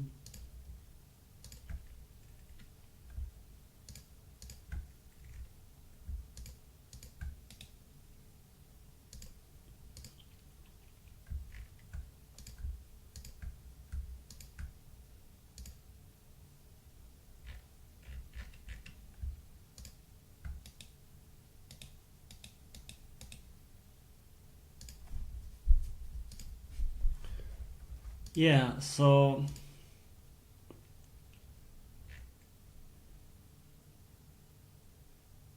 okay, I got into that. Okay, so there's 2 comments remaining from you that I will go into in the comments. I will copy this now. Market is solved, and it's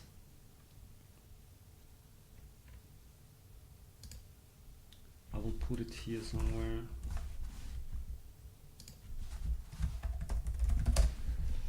Good, thank you. Okay, what else do we have? Bridges, yeah. Okay, and I will go through the ads. And I will take a note here.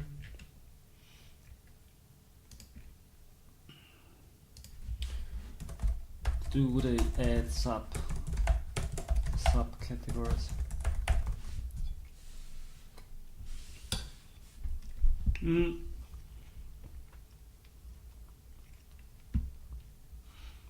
Yeah, maybe I will do them now because I have to do them at some point. And maybe doing them with a little bit of a fresh mind is better. So I'm gonna filter here by Q3 or Q3, and then I'm gonna go into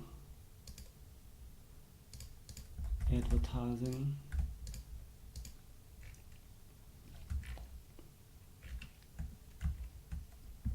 Okay, and I will just categorize all of them. It's not no.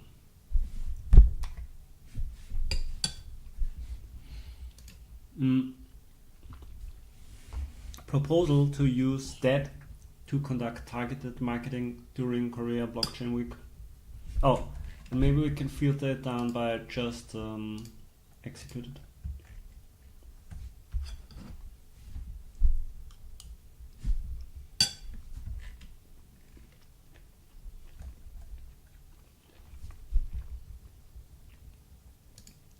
So 50 Polkadot ecosystem PR campaigns. This is a proposal because the marketing bounty is currently not operating.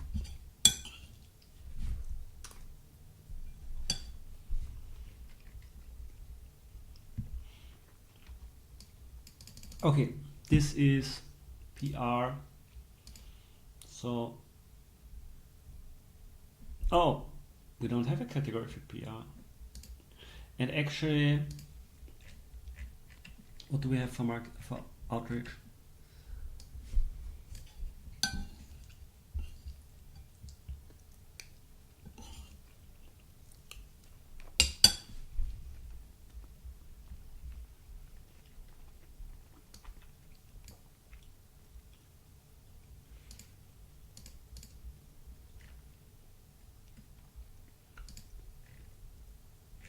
Chain wire. Cheaper, do you know, did we have chain wire before?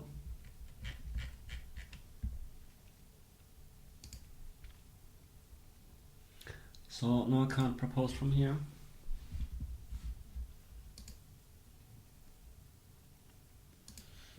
I would say PR is separate from advertising. But in reality, this is gonna be is it advertising?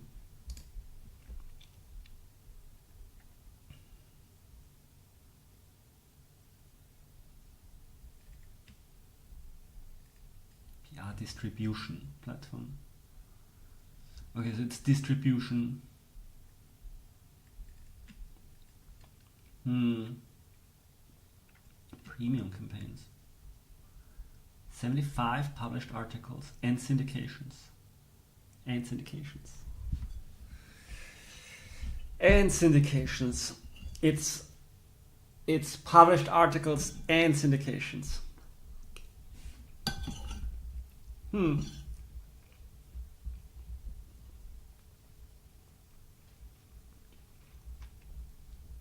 It's distribution, but they're also, I guess my guess is they also put in the work of writing the articles, but they need a good stewarding and guidance. So it's not the core of PR, it's close to PR.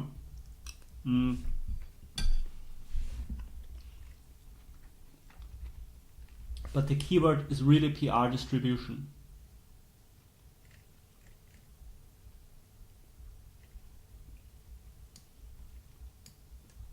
So how do we categorize PR distribution? It could still be advertising, but it's not It's not. It's if you can take them by the word, then PR is different from advertising. So I mean, it's actually more likely that in the past we also did PR and categorized it maybe as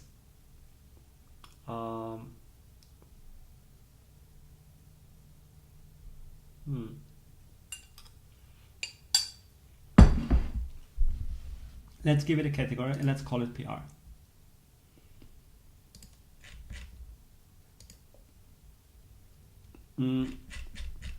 It might not yet be ideal, but at some point in time we need a proper positioning, not positioning. We need to properly mentally invest into PR, so let's put PR here with the assumption that Polkadot is gonna get good at doing PR. Okay, heroic is advertising and sponsorship.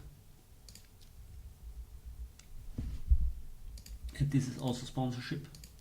Volatility adjustment. Okay, it's categorized as digital. So then the other thing is the child boundaries. And here we can filter down by quarter. And then we want to filter by the marketing bounty. Okay. Let's do the ugly work of going through all of these proposals. I'm very happy that I got some tea here. By the way, I see another person on the stream here, so if you're interested, just drop a hi. I would be interested to know who you are.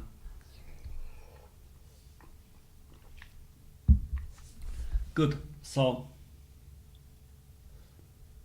price differences, invoice. Okay, let's see how much fun this is.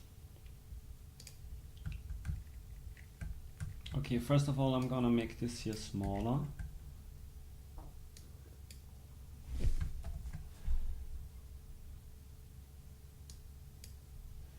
And I'm gonna hide this here, hide.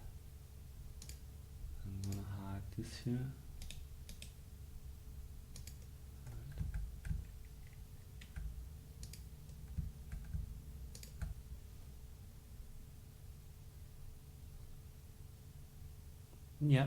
Yeah, thank you, but I don't have anything else to do today. I was actually sleeping in the afternoon, so I'm gonna work into the night now.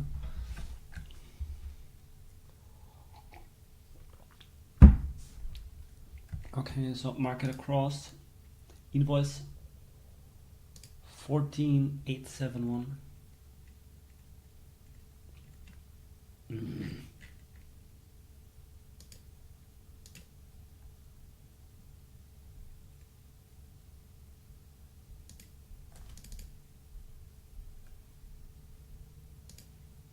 Junction, Evox, Crane,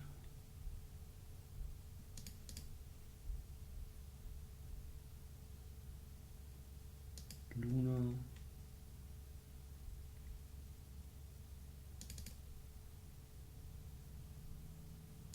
Chainwire. Yeah, they already did work. Pink Brains. So I can't find the invoice. Oh, God. Why is this happening?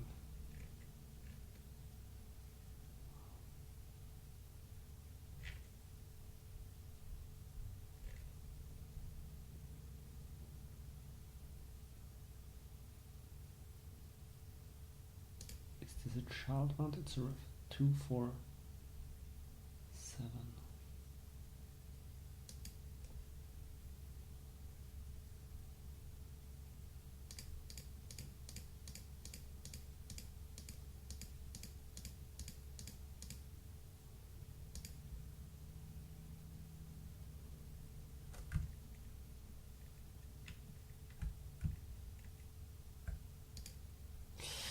So where are we? I want to decided to go through all the marketing bounty invoices to find out what subcategories they belong to. Content marketing. And what do we spend them on? I would call this media. Content marketing.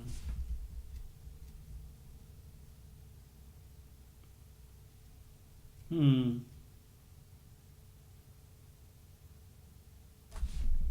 gonna recategorize this into PR.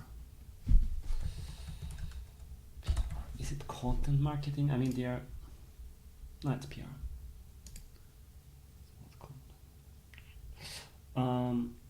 Okay, but I cannot find their invoice for the child bounty.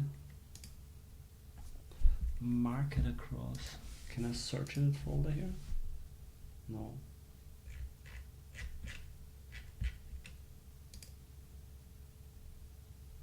Invoices public.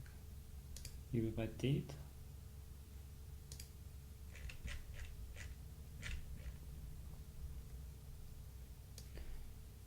So this is July 14th.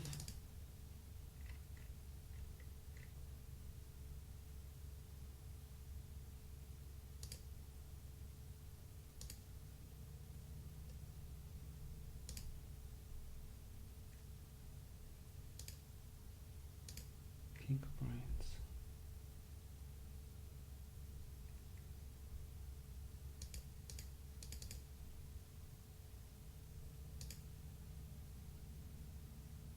Ah, 1487.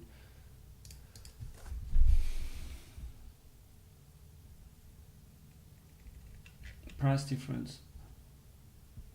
What is this? Inbound junction.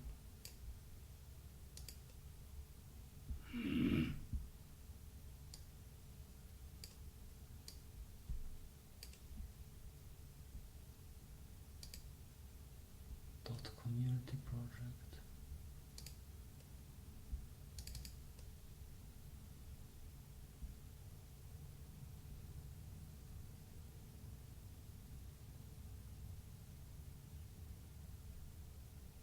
$14.87. Okay, so this is a top up, decrypt, crypto slate, crypto daily.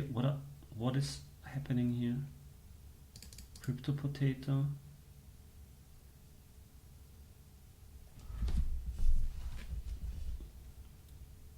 Okay, it's going to media, so I'm going to call it PR.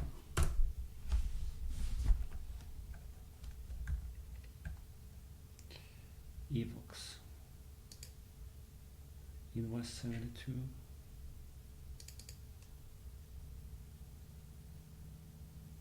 Call activation. Where's the difference between PR and call activation? Okay,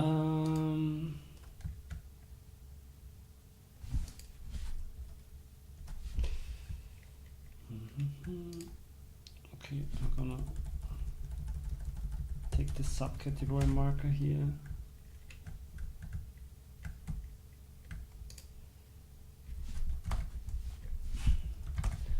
Okay, let me look this up. Advertising influences. Ah yeah, influences. Okay, good. Pineta Digital invoice 73.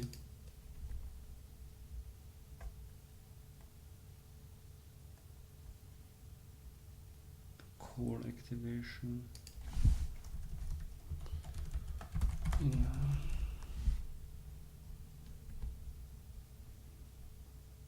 Maybe I put it under advertising PR. Maybe this would be better. Reimbursement for Luca Poge as technical curator.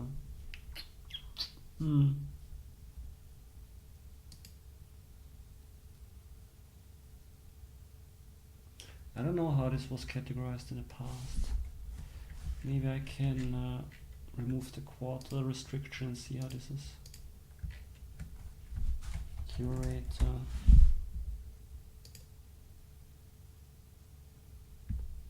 operations governance. Not really cost of governance.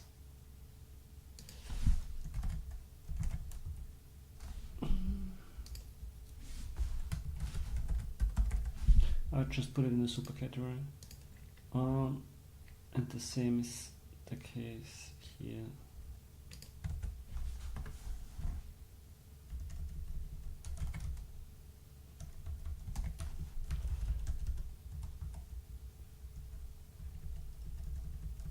There's some categories here missing. Very good. Okay, Lunar strategy invoice 5th July. I think I saw this somewhere here.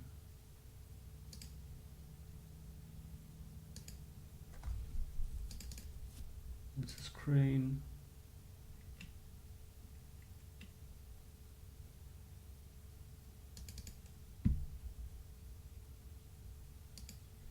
This is a link, this is not a true copy. Lunar strategy, but that's the wrong date. Invoice Polkadot July, May, July. Why do I have to do this? Hey to the folks new in the chat, new in the view, in the live stream.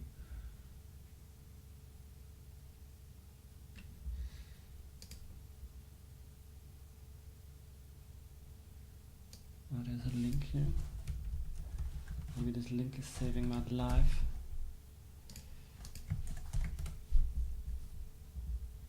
Yep. Oh, that's the wrong.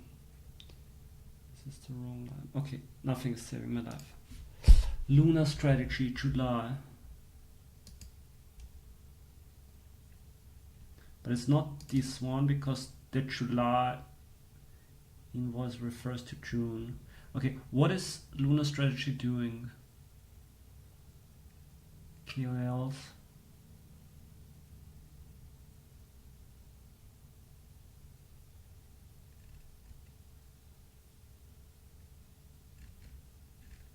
Yeah, okay, it's doing KOLs.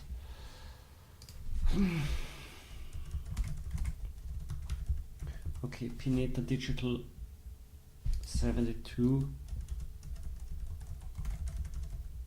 Why? Pink Brains. I think Pink Brains are also KOLs, no?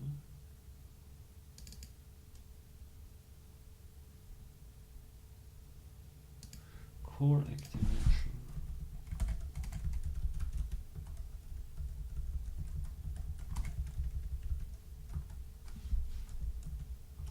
Okay, crane, space cost.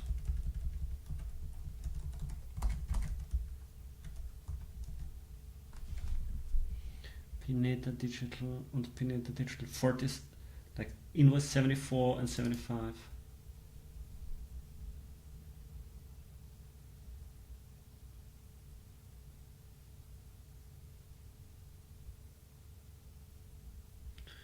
This is influences.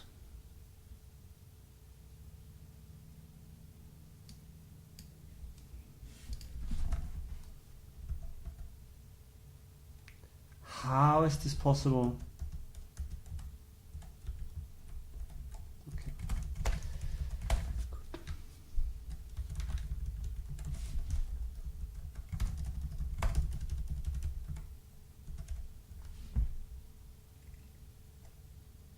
Okay, this was basically influences also. AVOX 71.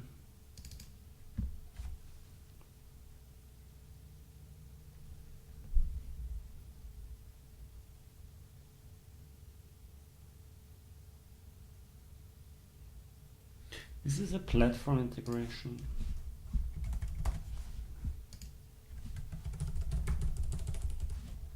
Platform integration. Okay, and then market across.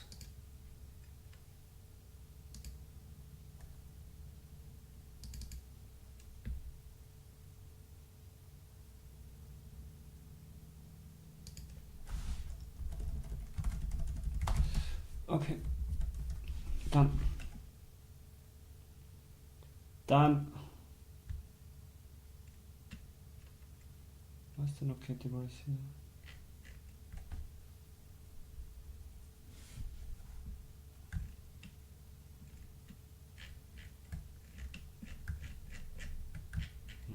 Okay. I'm gonna keep that link and put it here. Marketing links, marketing invoices. Good.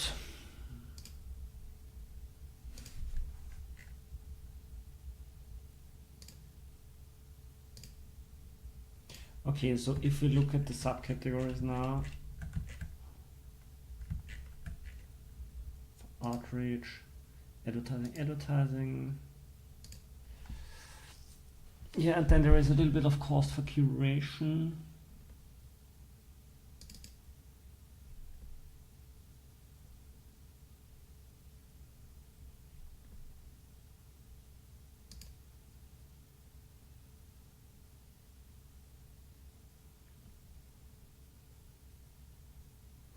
And I'm gonna 1547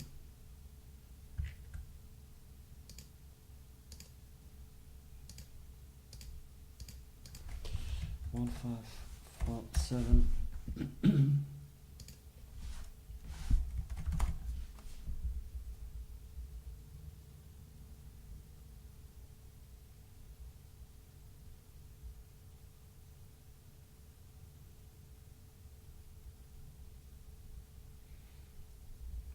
Okay, introducing a subcategory doesn't make sense, but I already was angry last time that this is looking ugly here. That we have these different kinds of advertising. $3 million on influencers.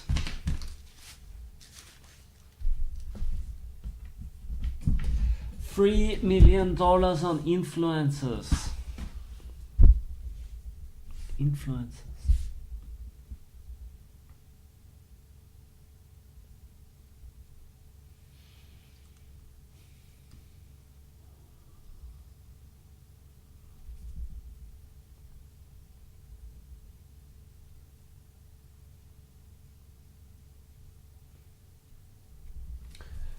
Okay, it's time to write a report. Is it time to write a report? Let's check the notes.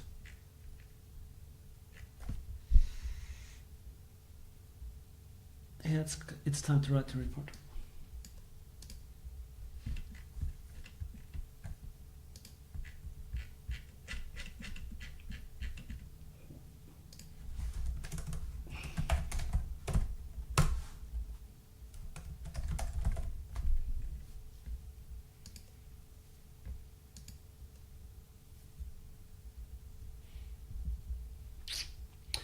But do I want to do it now?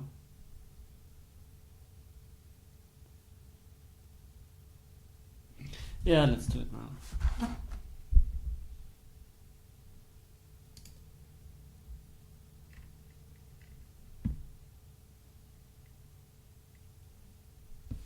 So now, is the balance sheet done?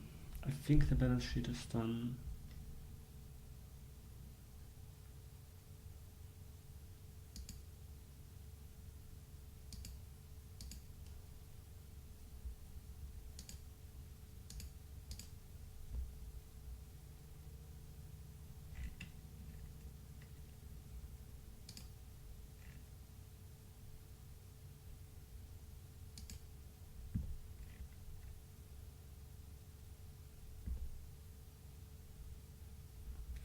Why did the Treasury send 50,000 USDT?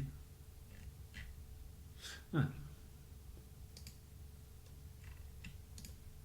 Okay, I want to look at how I wrote this segment in the last time in the last report. Oops. Ah, yeah, okay. Introduction. Okay, Okay, maybe I'll just copy a little bit of the structure here.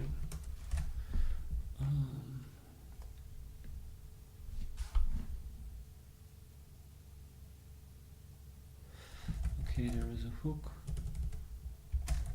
with link and news. Then we establish some context, setup, gratitude, also call to action, share on Twitter, and then we have key insights. Okay, and the key insights are spending,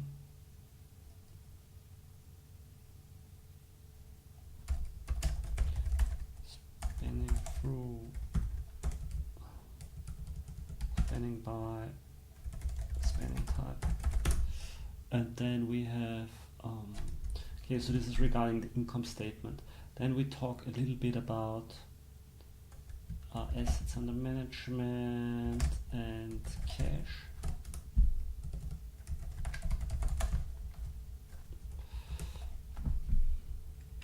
Yeah, talking about stables is a nice idea. More on the balance sheet, more on the income statement. And then designated assets and other nice multi-sig, multi-chain, multi-asset stuff. And then maybe talk about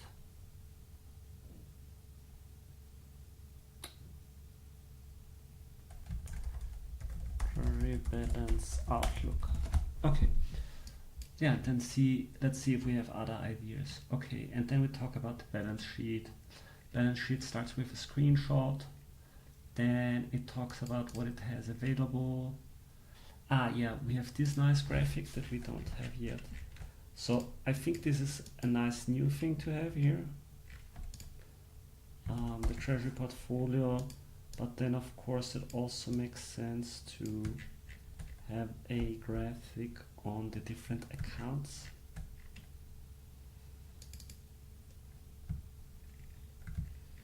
So, but this would take other data. So it would not go by column O.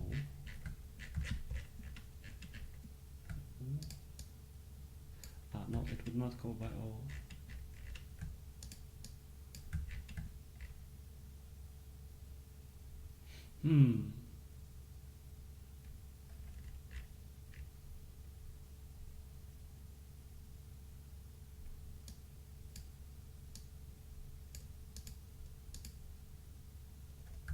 Maybe we should aggregate this by name, so these would fall together.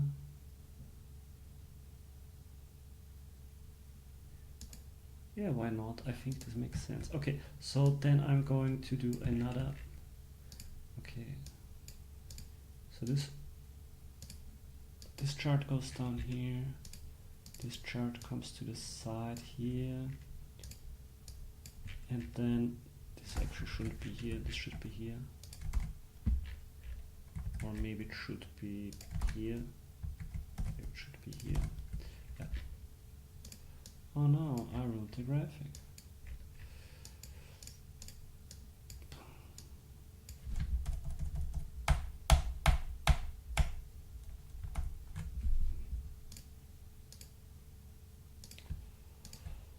So this data moves here. No, it still breaks.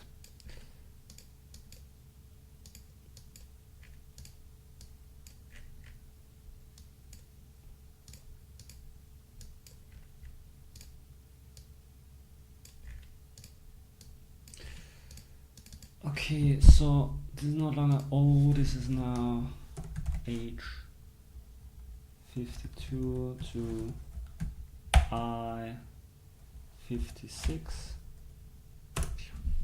Okay, fixed. And then we want to have something. Okay, so we're pivoting.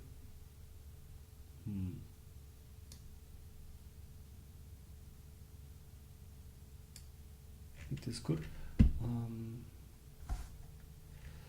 Okay, so insert, pivot. So let's look at the different accounts where there is money.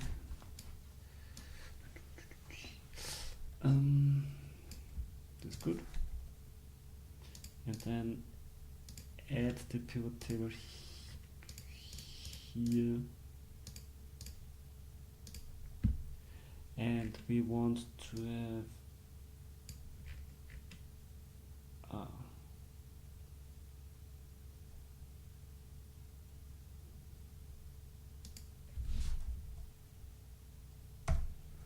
we want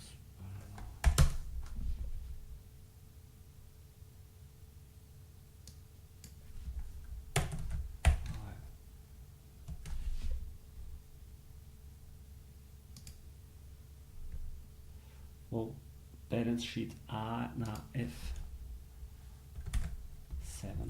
What did I do? F7, F6 to, and this goes to 30. It's completely wrong.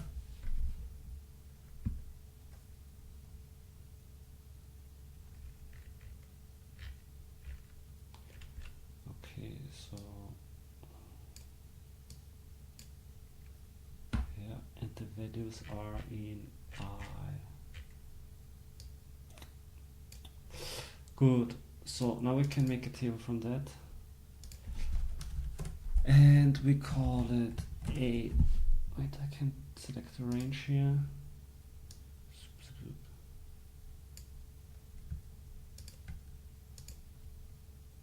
Yeah, it looks nice.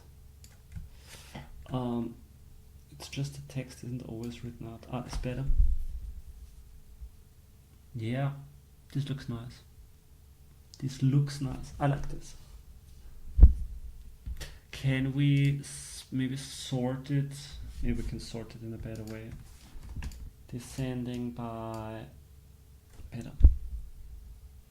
But then we need to fix that it starts in this row and it goes until 90. Why is bound is 0?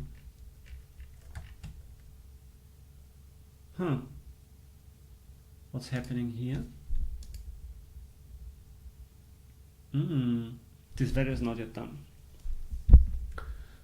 But we do have it now. We have this value, we just didn't grab it.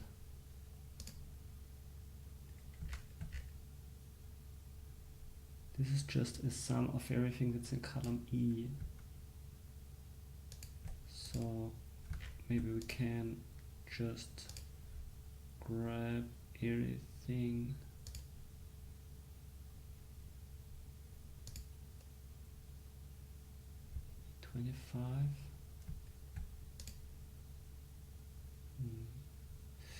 Yeah, no, we should do this maybe different. Maybe we should say everything that is in this range.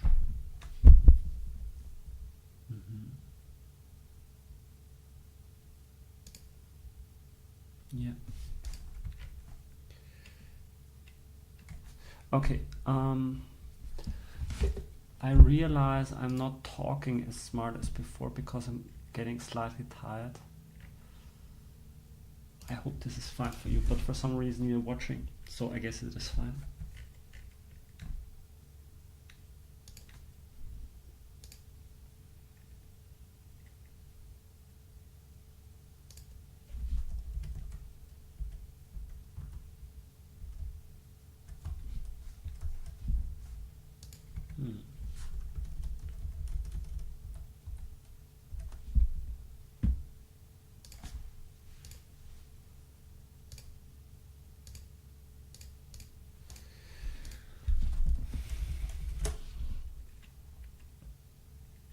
Okay. Treasury main account. So what's the difference between Treasury and Treasury main account? let's call this treasury asset.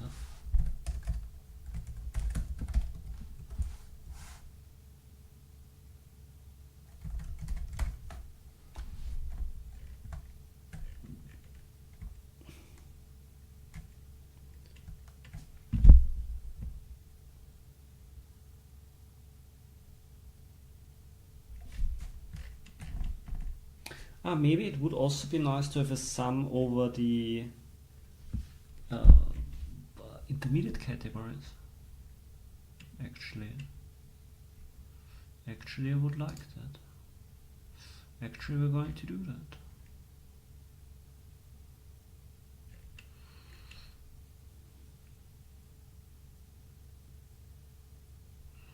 Yeah, let's do that.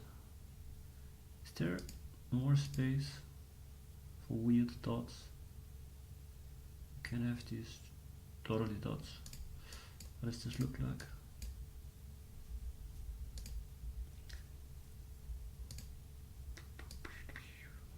No. No.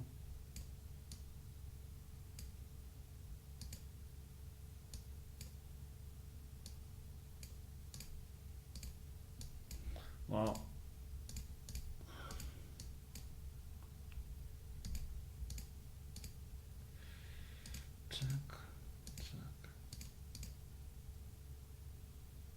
Okay, but we already see this.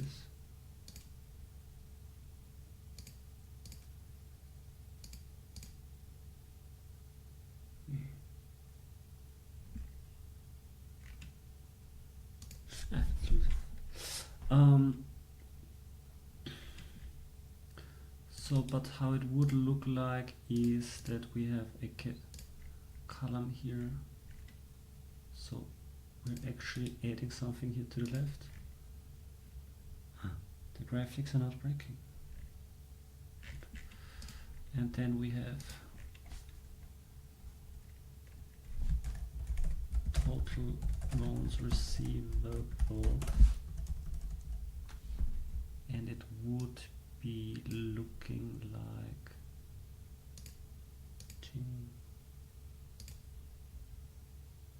we can work with it.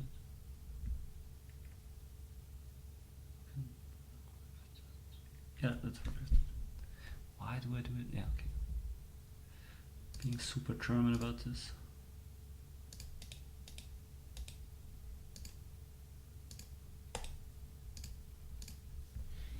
Yeah, okay. And so now I will ruin my ability to just quickly go by account.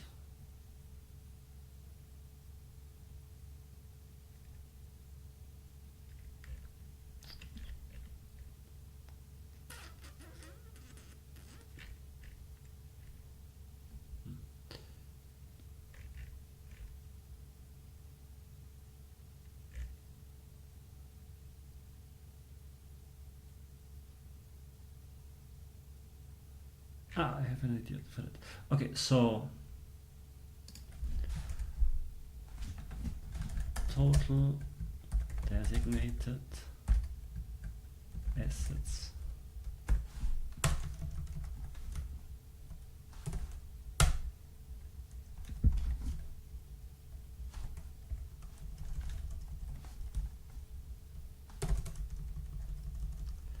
Okay, total non-custodial liquidity provision.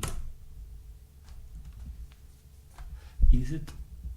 But non-custodial liquidity provision. I mean, the centrifuge thing is actually non-custodial liquidity provision. So it should go here.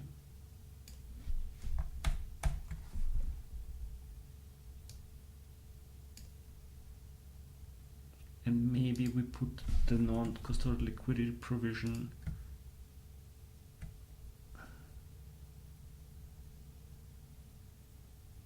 yeah, this is fine.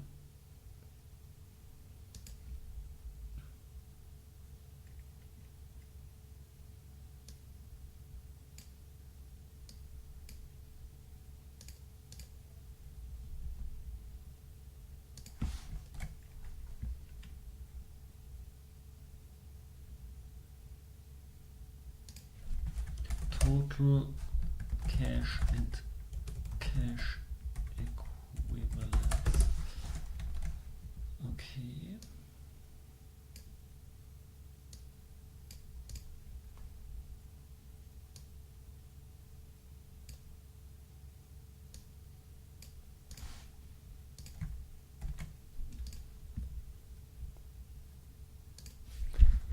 Good, so sum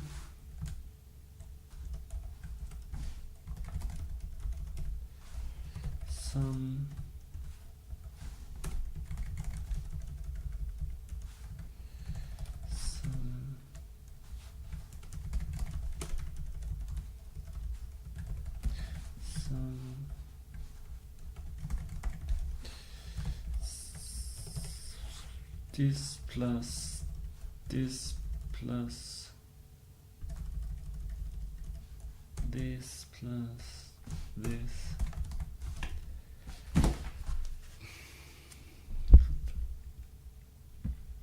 Do I like it?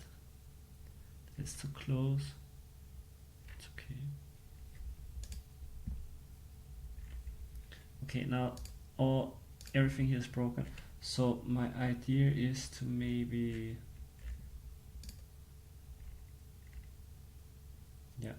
maybe we can filter out everything that has contents in column G.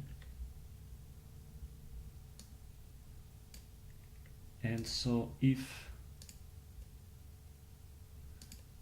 it has to be empty.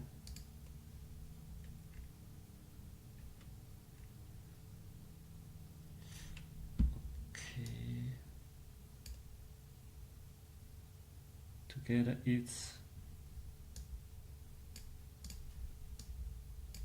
33 million. So this checks out, so this is good.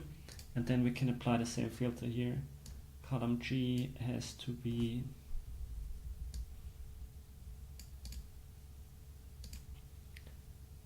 is empty. It has to be empty. Okay, so these are our accounts.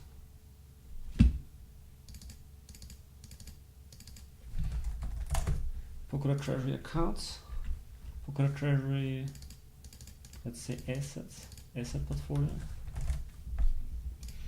And then gonna ask ChatGPT how this is called. How are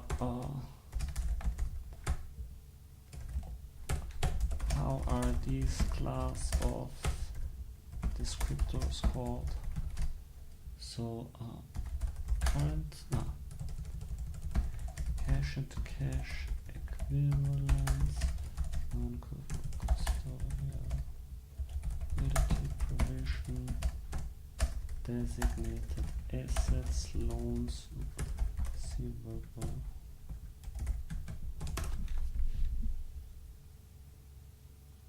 Asset classes, categories.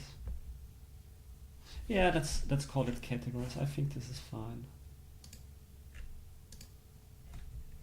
So Jing, but now this goes here, and what am I doing? Yeah, total cash and cash equivalents.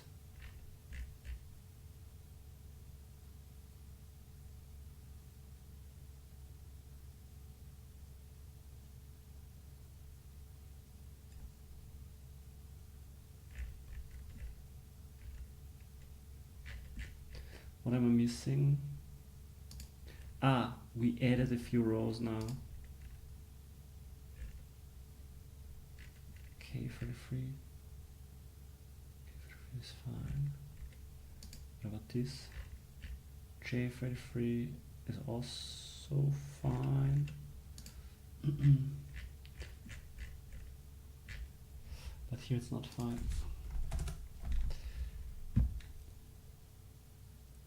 Good. And we're going to filter out. Okay, we're going to sort first of all. And then we filter out everything where G is empty. We filter out everything where G is empty. Where G is not empty.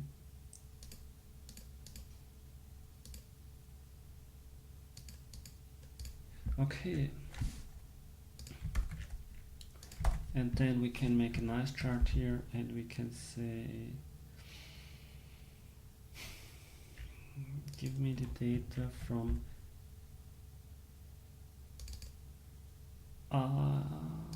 here.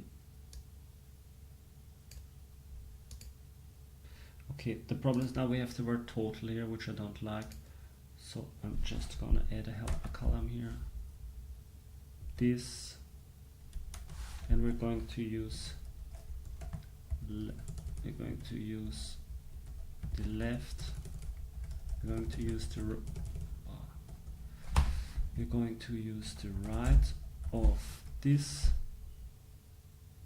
and we are going to take the length of this minus TOTRL space minus 6 characters.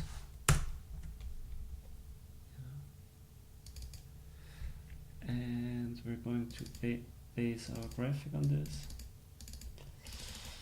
And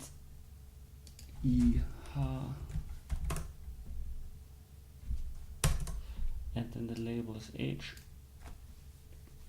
Yeah, we still have, can we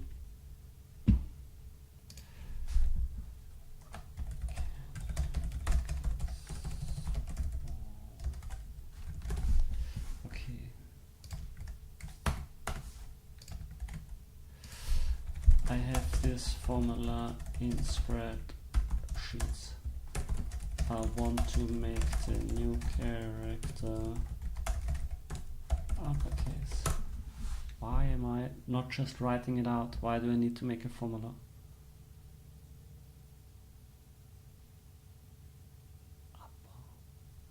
I will just write it out. Cash equivalents,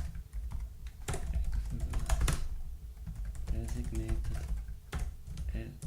assets, non-custodial liquidity provision, loans receivable. Nice. So, and these are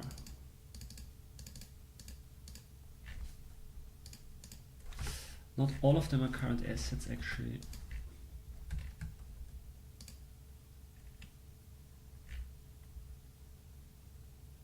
No, it's okay, they are current assets. I don't want to make it more complicated and no one will ask. But in the future maybe it's becoming a non-current asset. So Polkadot assets by category.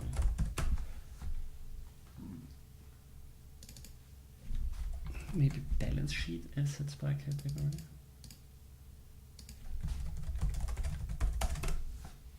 Or by balance sheet category. It's okay. Designated assets. No. Okay, I like this. I like this. Can I make this smaller? Okay. Yes, this is going to stay the way it is. Ah, should I add the date or something? How did I do it last time? Not really.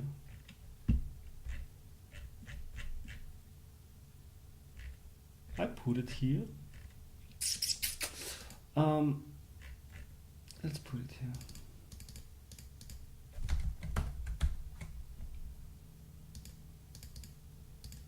So this is 2024 Q3.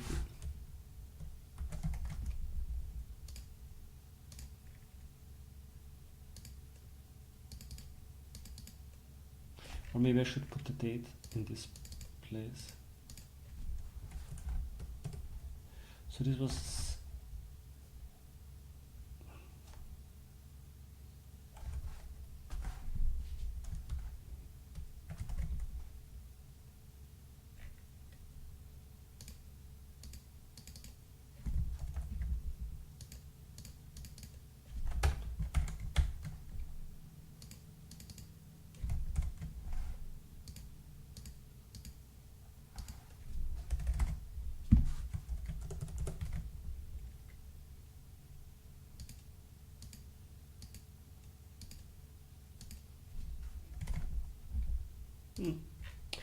Okay.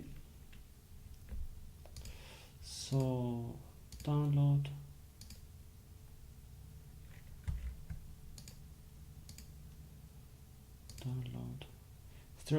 Can I add a watermark? Can I add a watermark to Google Sheet Charts?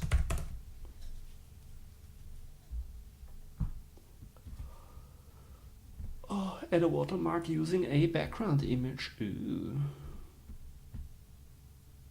Insert a drawing. Add a chart to drawing. No. Google Slides. Yeah, I could do that.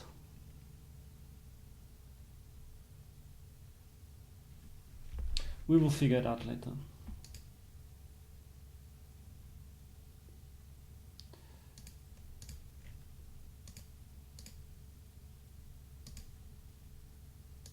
Okay. So, okay. We have some nice graphics for this chapter. Bang. Bang.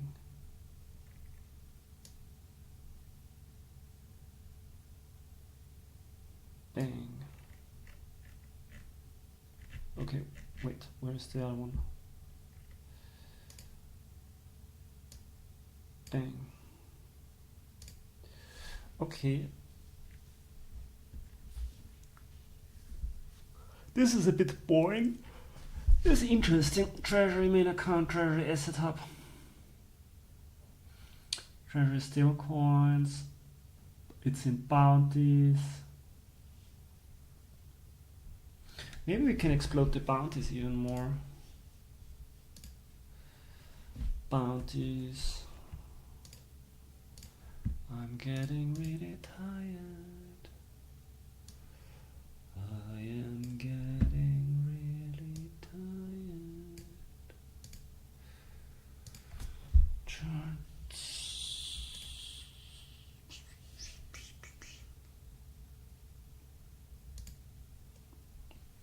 Column 2 must be numeric. Bang.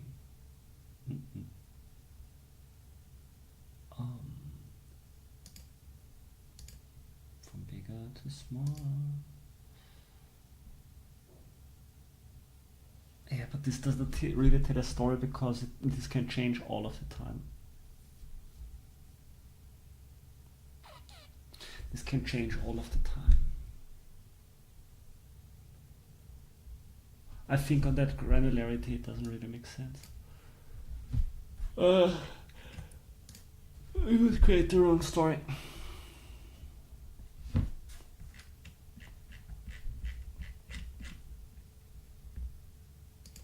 It's good. What do we have here?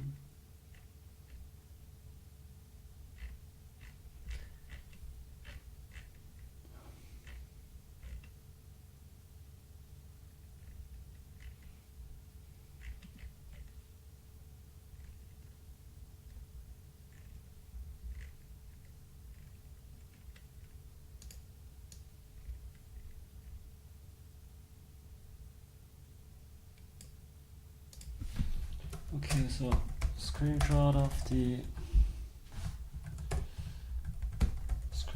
balance sheet. Actually, you can already put it here.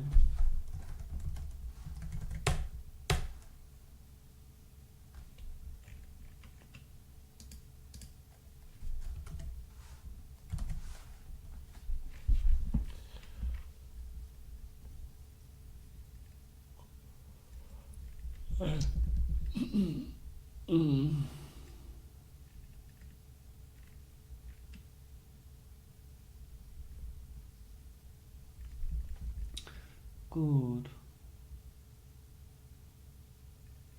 Yeah, maybe let's use the different accounts here at the center, and then to close down the chapter we will talk about the assets that are owned by the Treasury, bounties, fellowship spending account, Treasury, Omnipool, Treasury RWA, MIF, balance sheet separate treasury. And then a few other ones that are so small that they're not named. Okay, this is fine.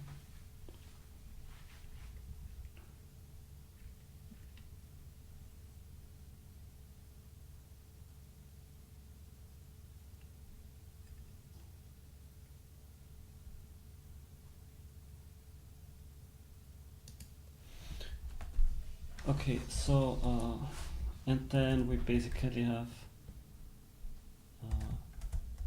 breaking down each category into an H2.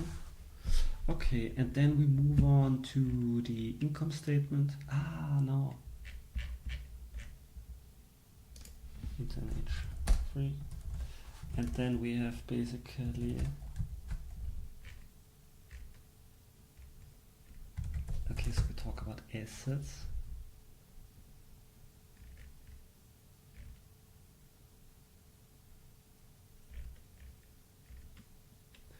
And then we talk about liabilities.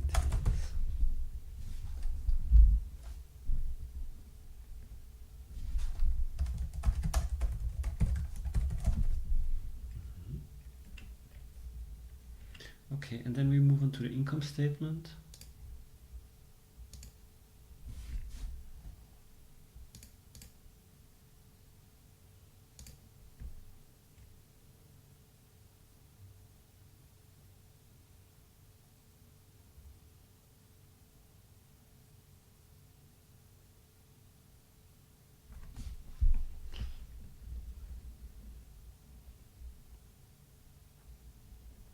Okay, so I just got a confirmation from Parity Data that there wasn't the way that Polkadot emits events for fees got changed. How the event is, the network is taking fees. So these values are here. These values here are wrong because the network is currently computing them wrongly. No. So fees are computed wrong at the moment. This might be right, but I have to look into it. Good.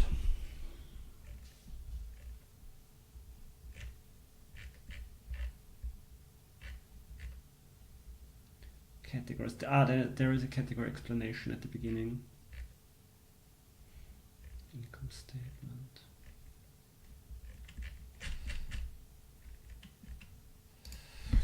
Okay, so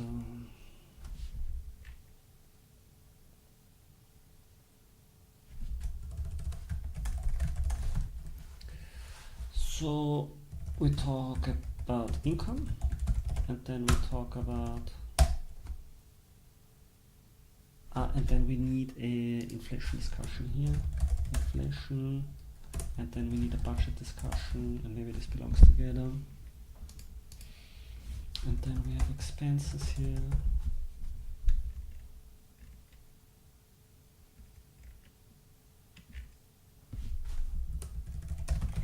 Categories. Okay, and then we have the trend chapter. And then we look into each category as H3.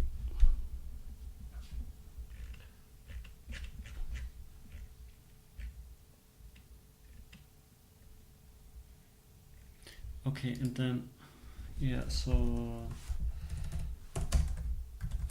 future outlook of the Treasury.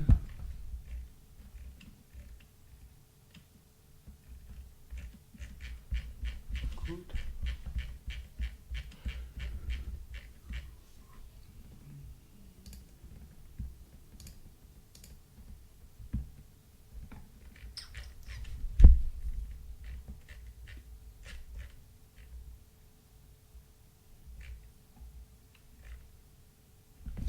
Okay, let me see if the balance sheet is already in a format where I can post it. So I have to compare it with the balance sheet from last time.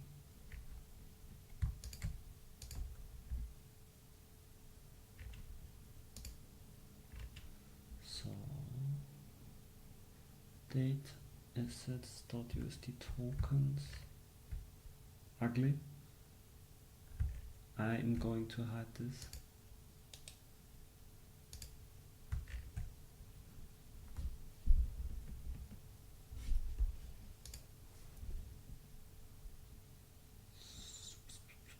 Good. Good. Okay. Here we can take a screenshot here. It grows bigger and bigger, and I cannot put it in a. I cannot just take a screenshot anymore. But maybe I can hide stuff here. Ah, now it works. Barely. Okay, spacing. How does the spacing work?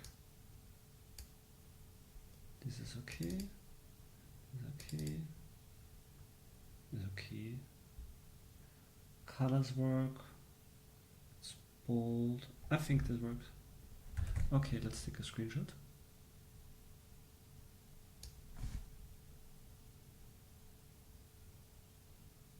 No.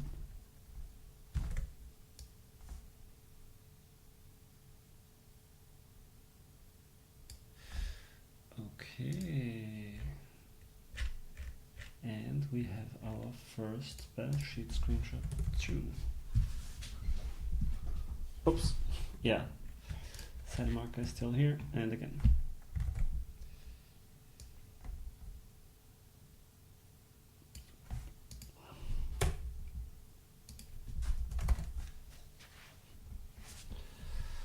Okay, yeah, there's a few links inside, but I don't care. I don't want to hide them now.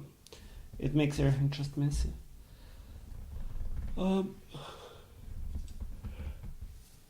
Okay, it looks a little bit better than last time, so I am happy. But it still looks like Google spreadsheets.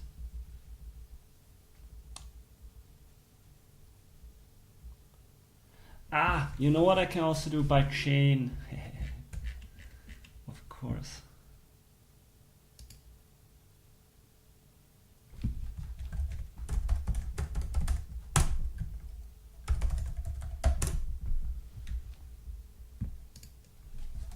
Of course, this would be fun, because then we can make a chart by chain.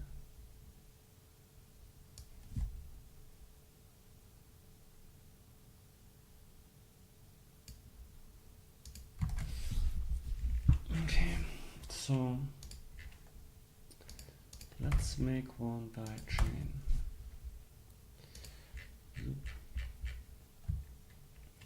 Okay, the row we want to have is E.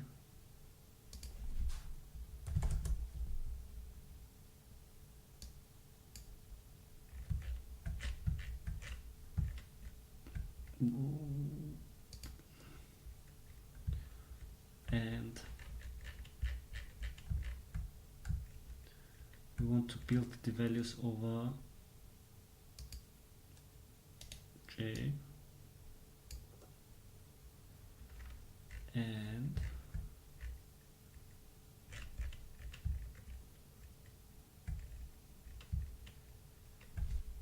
we want to leave out everything where E is empty.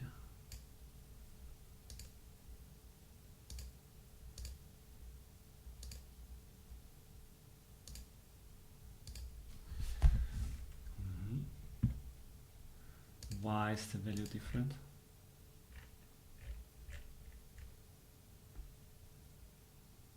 There's something missing here. File free.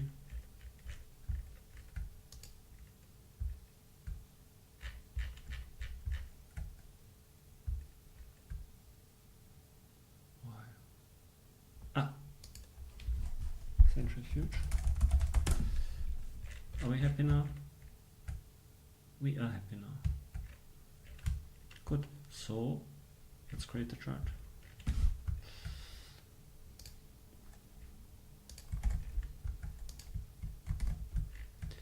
And this chart goes by this source data here. Swing.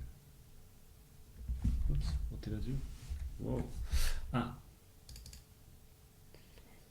this chart goes by this source data here.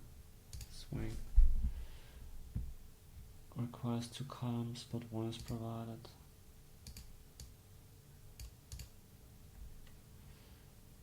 Okay, descending. Yeah. Sweet. Sweet. Can we make it a bit? So, and it's the Polkadot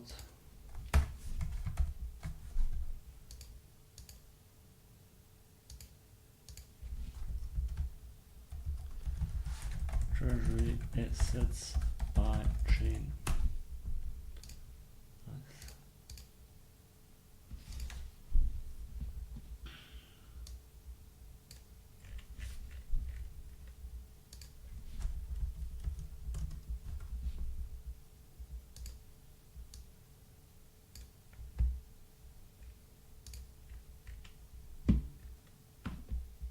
And I should include the date if I include it everywhere else.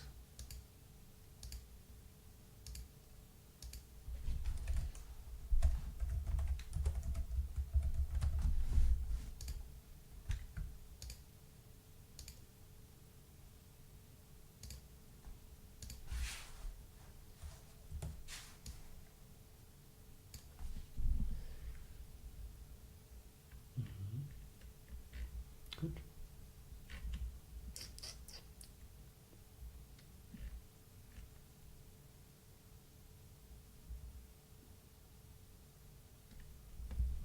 So the second most assets Polkadot has is on hydration, asset hub, collective chain, centrifuge.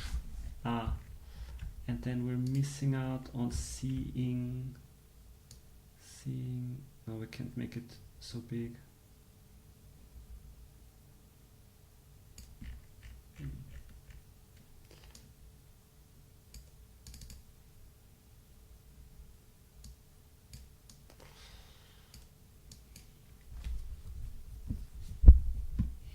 Okay. Good. Okay, so let me do the screenshot one more time, this time with centrifuge on it.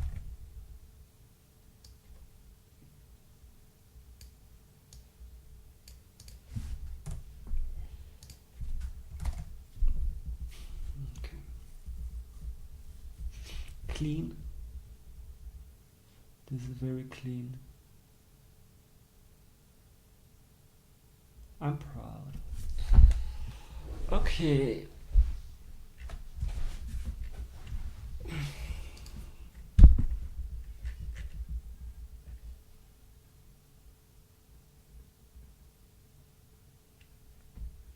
I did it without this here. Yeah, this actually looks better. Ah, no, it's good.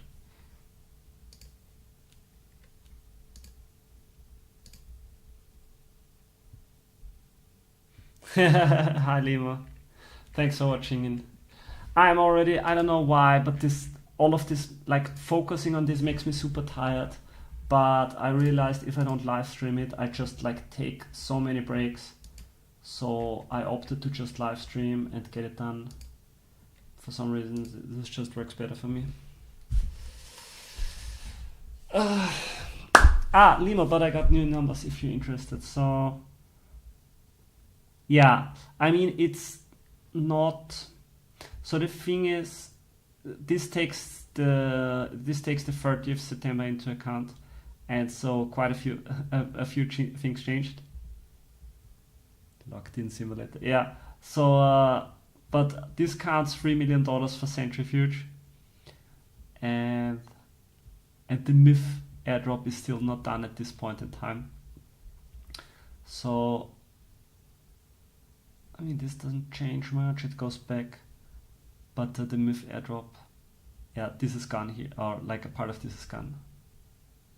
MIF airdrop multisig. Yeah, right. So 2.5 million is gone. But I found a few more. I found $80 million.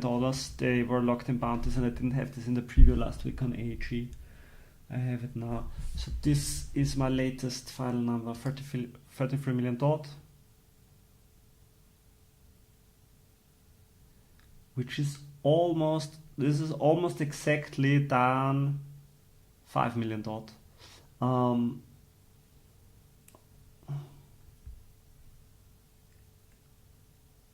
Dark slash fund, that's not indexed. Nah, this is so the fellowship like added a little bit of special code so that it's not shown right in Subscan or anywhere. Like it's completely hidden. It's dark, so you cannot see it. And so obviously it also doesn't show up on a balance sheet or income statement.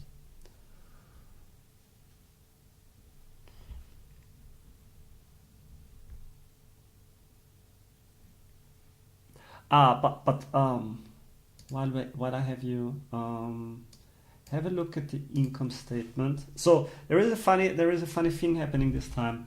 Inflation got so low this time. That it was 3 million in Q1 and then 1.9 million in Q2, and now it's 400,000 dot in Q3, and so the burn is now bigger than the inflation. And and even burn is bigger than inflation. But the spend is a little bit down. Do the numbers compare? 5, 1, 5, 8. Not exactly the same. I have a mismatch, damn it. But these numbers are not yet here. Yeah.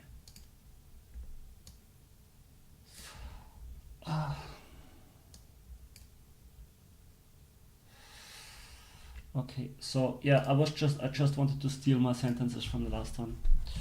Polkadot has assets equivalent to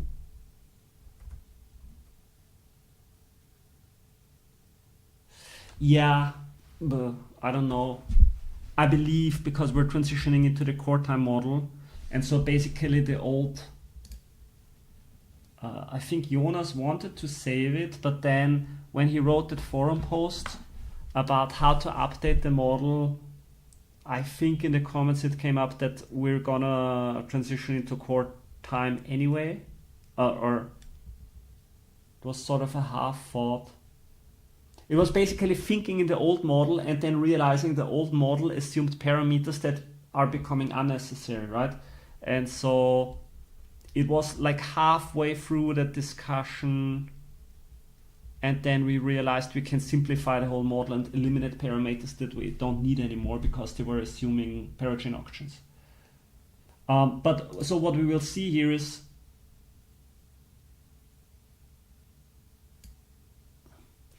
I just looked into it today in the morning for like 3-4 minutes, but it was an account that has like 50,000 dot. My guess is it's just someone having fun. But it's a guess. I mean, either that or someone really trying to resell. I mean, account is pretty active, looks like. Let's look into it.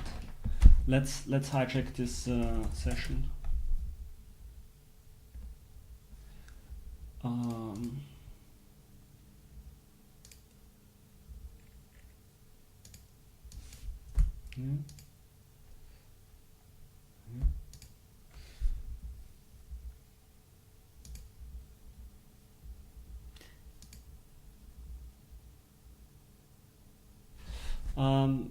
Did you check for NFTs already?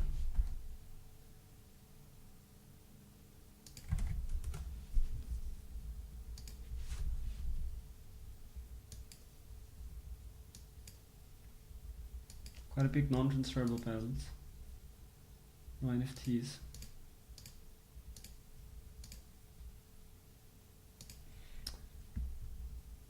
Dot, Hydra, A-Star. Okay, my guess is crowd loans.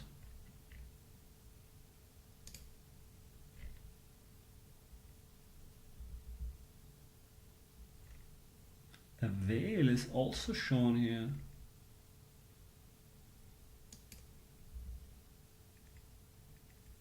Yeah, my guess is crowd loans. So someone who has been around for some time.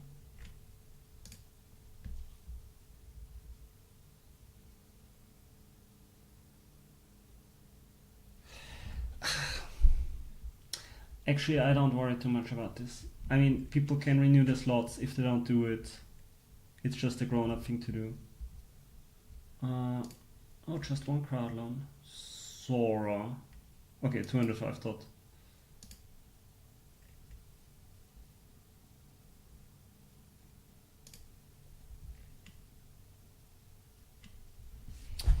So, who have we voting here? Neon 920.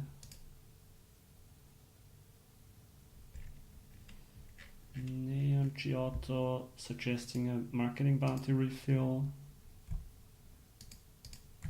I on upgrade Polkadot. Neon Gosama. Neon Gosama. Neon marketing.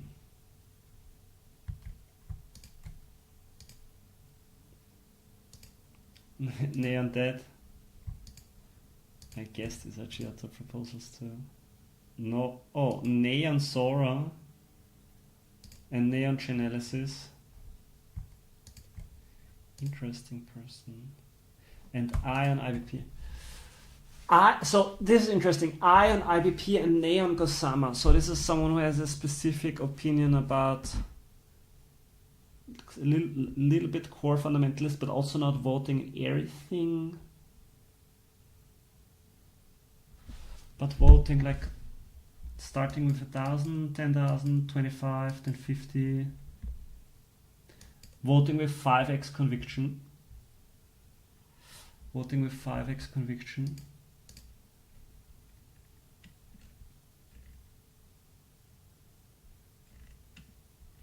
I don't understand this tab.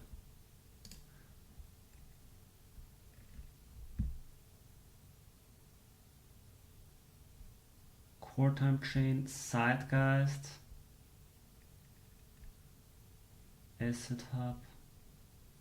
Okay.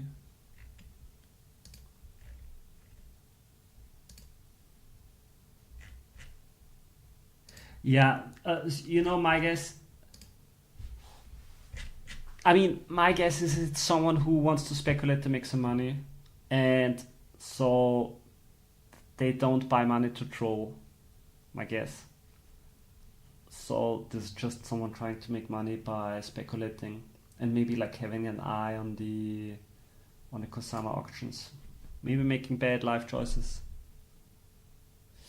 Yeah.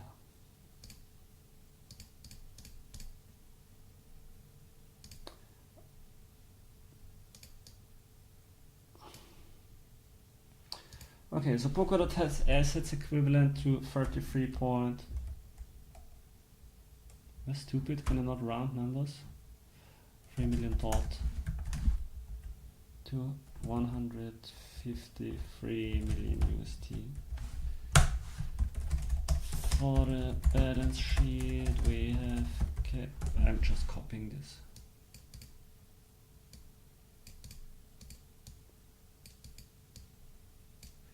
Why is my mouse pointer not working?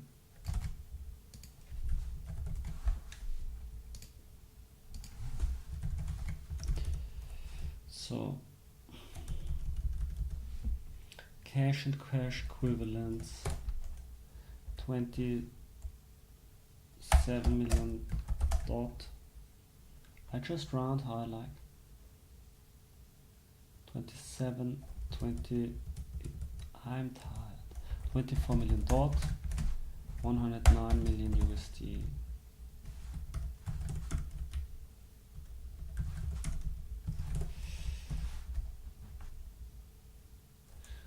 $1.6 million dot.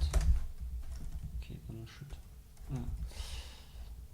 7.6 million USD.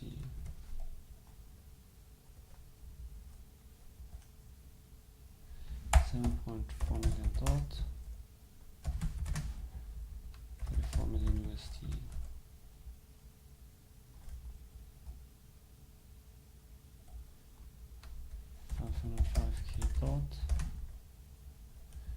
2.5 million USD. Did I sort it by size last time? No, I did not sort it by size last time. I sorted it by liquidity. Okay.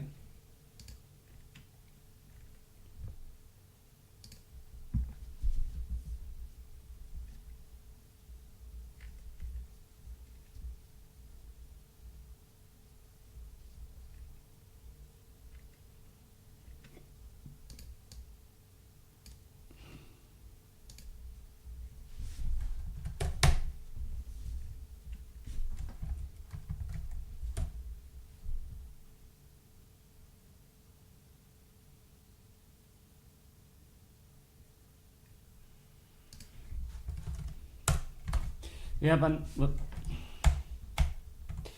now, Limo, I mean, it's actually would be actually interesting to figure out like what kind of good database system you can have to capture all that data. I mean, like having it unstructured in Notion might still be fine. Like even with Notion AI now, would be interesting to have.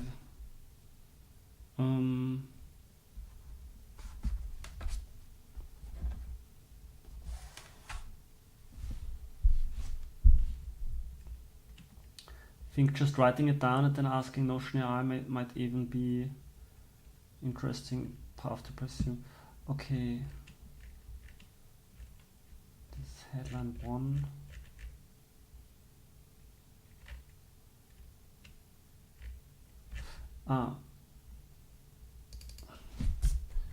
It should be under assets.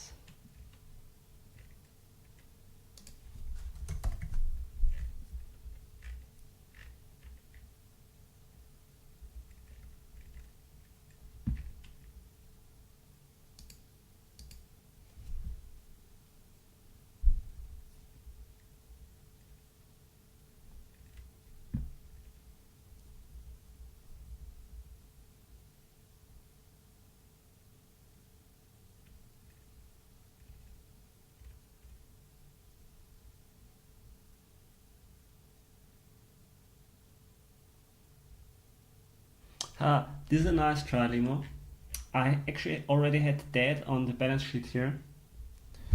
Because it's 2.5 million dot, and then I realized it's illiquid and you can get a maximum of $100,000 out of it, and so I removed it from here, which also keeps it clean because there's also other other meme coins.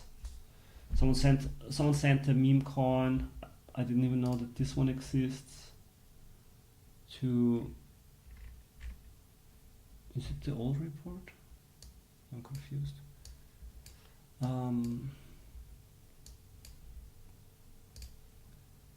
In the Asset Hub account, there's also a meme coin. No, not the Asset Hub account. Is it a hydration? The Treasury. Is it on hydration? Yeah. So in the first stablecoin acquisition campaign,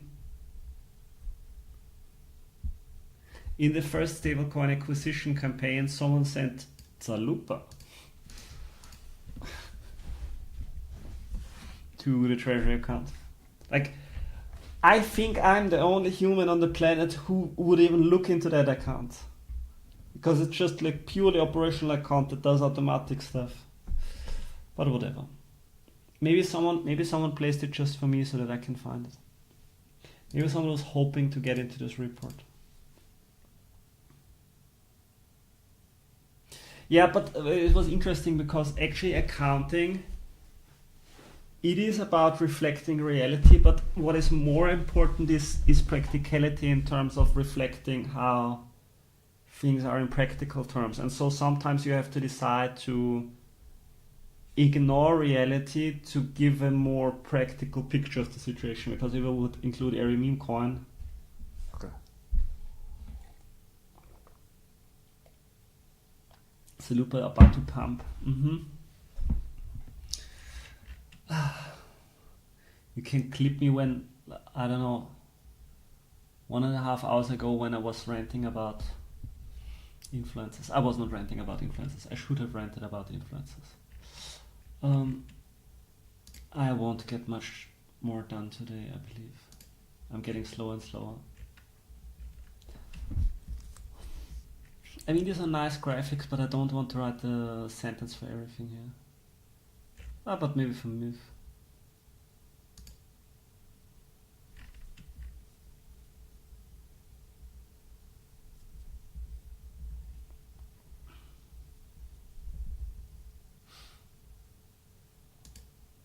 Yeah, you know, this graphic here, it looks cute, but there's not a lot to say about this. This is just, if I would start writing about it, it would be boring.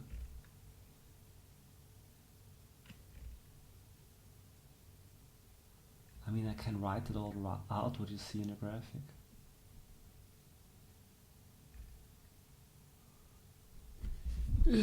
Maybe I just make more images today and then I write the text tomorrow.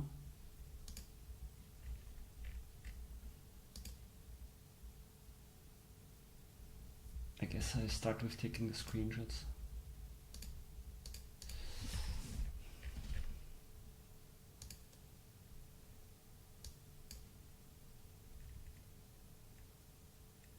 Aggregated peons.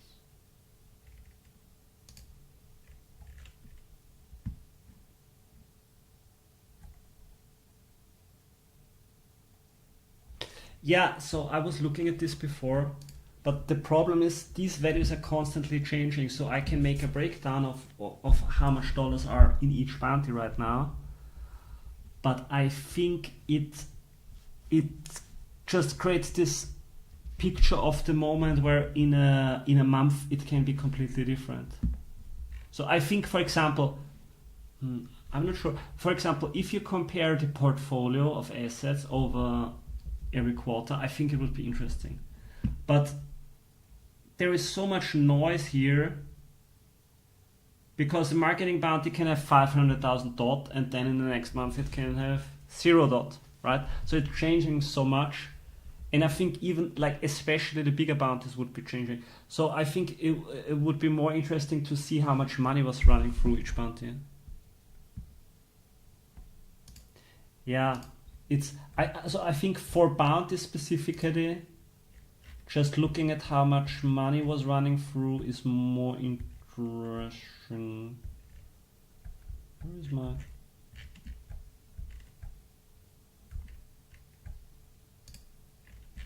Do I have this here? Bounties.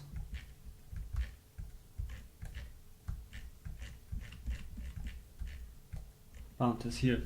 So, but this is this lifetime spent?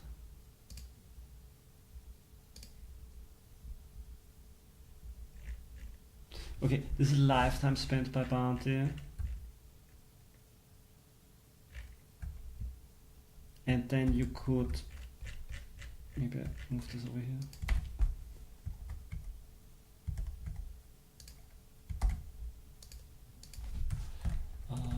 Bounty lifetime spent.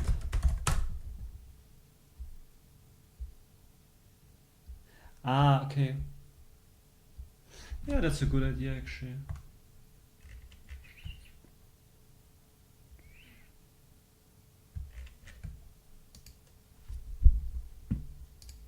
Polkadot has where are we today? Are we 420 today?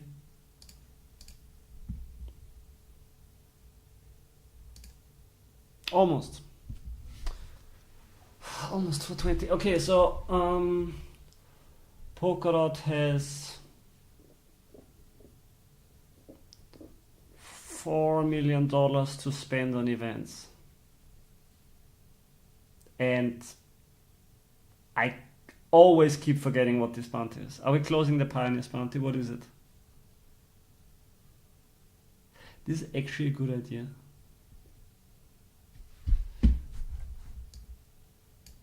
Okay, so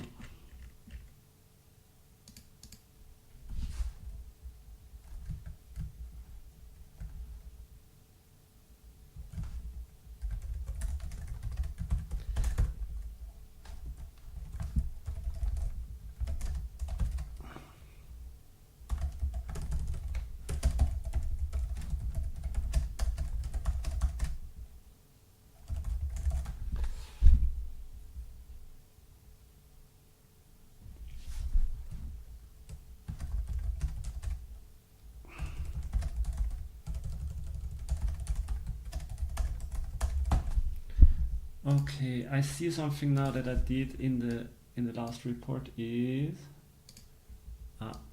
where is it? I sorted it by biggest position first. Here.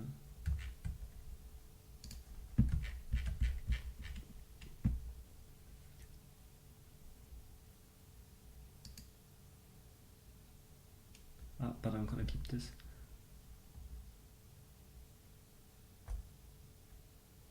How did I do it last time? Yeah, I sorted it a little bit biggest to smallest, except this here.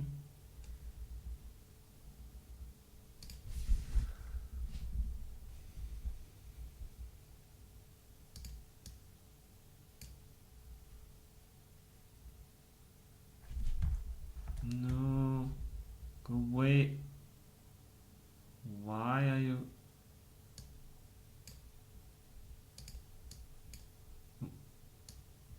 Yeah.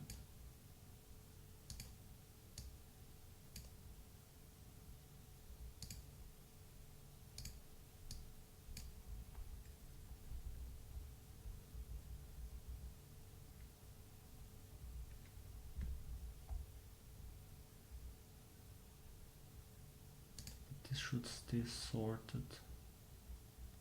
But USDT can be rank 1. Fellowship stablecoin acquisition. Let's move it to the bottom. But this is hydration. Yeah, it can go to the bottom. It can go to the bottom.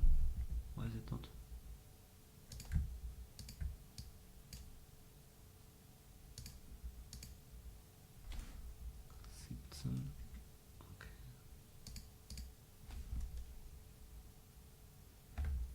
Okay.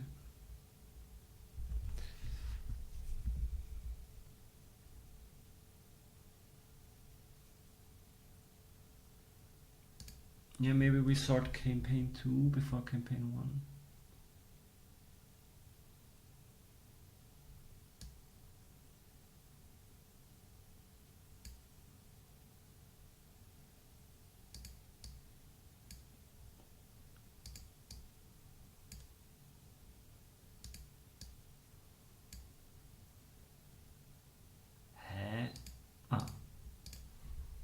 Okay, USDT. No, why not?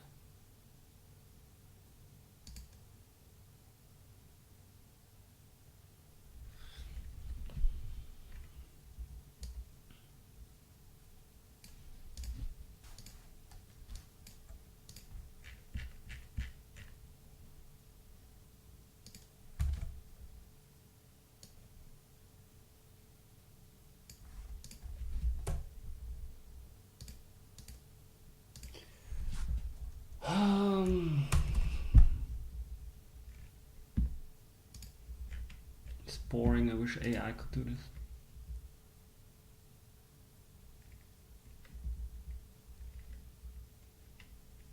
Okay. Yeah, let's look into the assets. But let's sort this.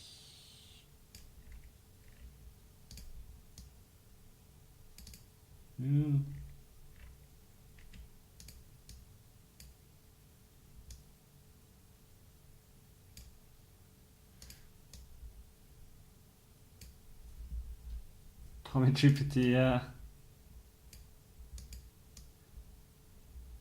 I mean, you know what? I think I did this last time as a starter, but then I was unhappy with the result. Why is it? Stop being stupid, you shit ass.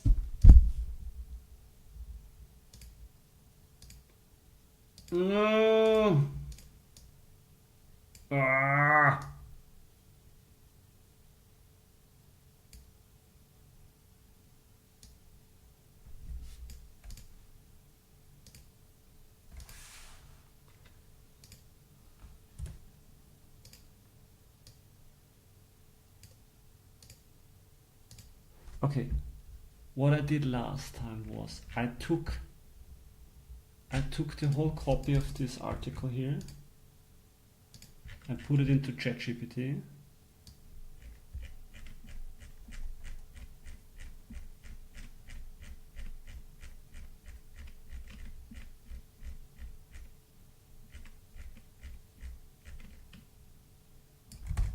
I'm not gonna do this like seriously now, but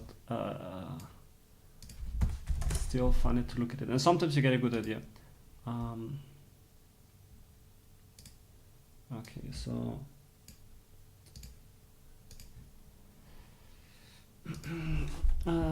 take this article. Attached, you find a Excel table with the latest data for Q2024 Q3. Write the article for Q3. The problem is the output is too short.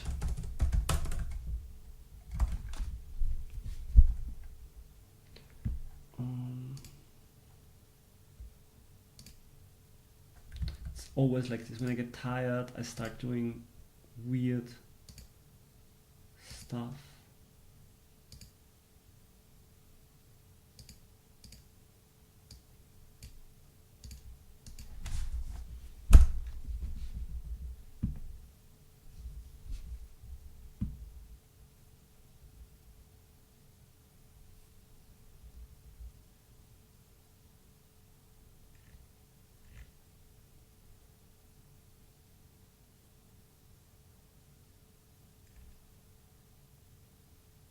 Yeah, okay, bro, this is gonna take some time.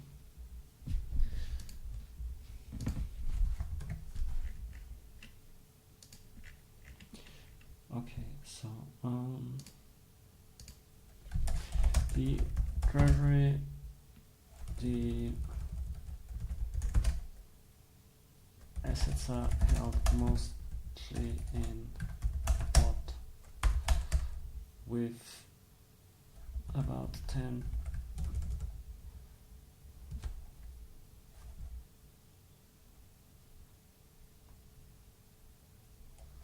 about 5% in USDT and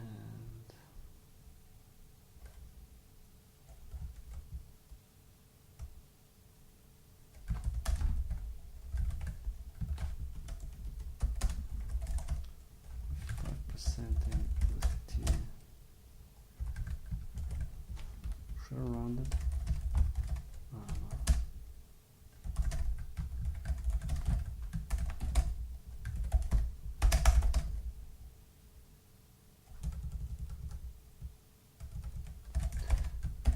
And if it's intended to be airdropped to the there's actually an advertising piece, I realize. There's so many opportunities to advertise Polkadot stuff.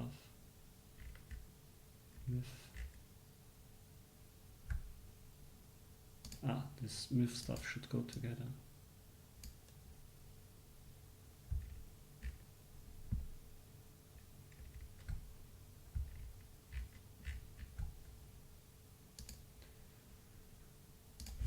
MIF Polkadot subscribe. MIF Polkadot subscribe. No.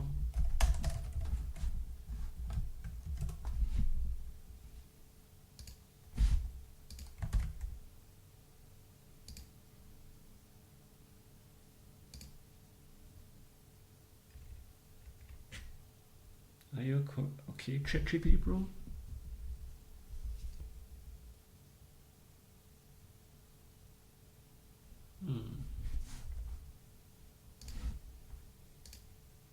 Problem is ChatGPT can't even read Excel files. How does it want to achieve automation?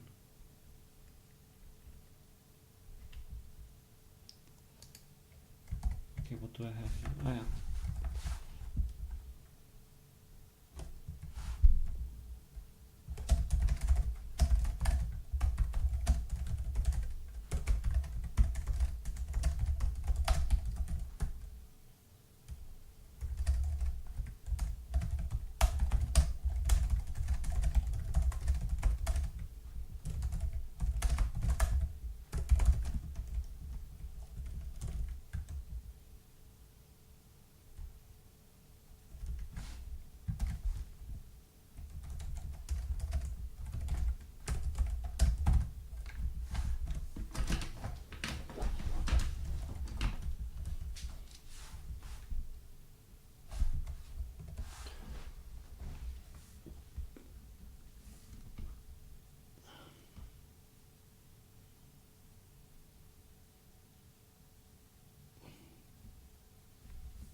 Okay, I'm gonna help you by, can I export this as,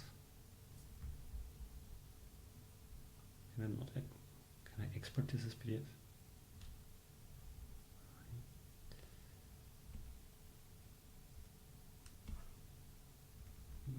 Yeah, workbook.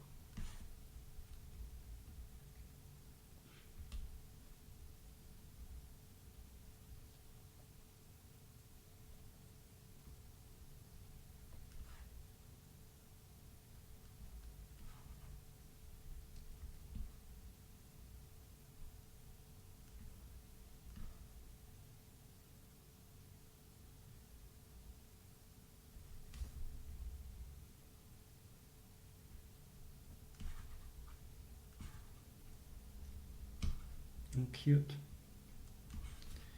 Cute. I'm not sure if this is cute.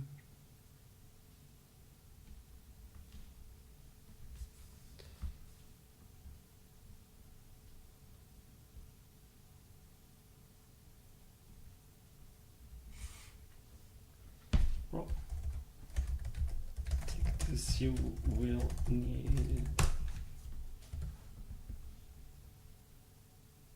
poor ChatGPT. Can't even achieve world domination.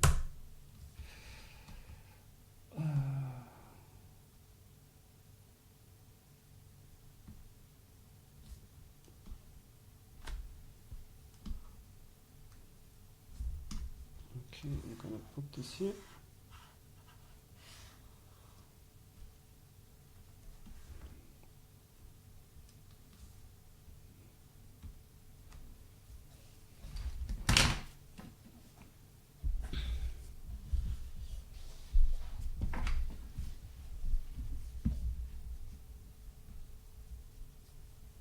$47, $67, $67, $73, $73.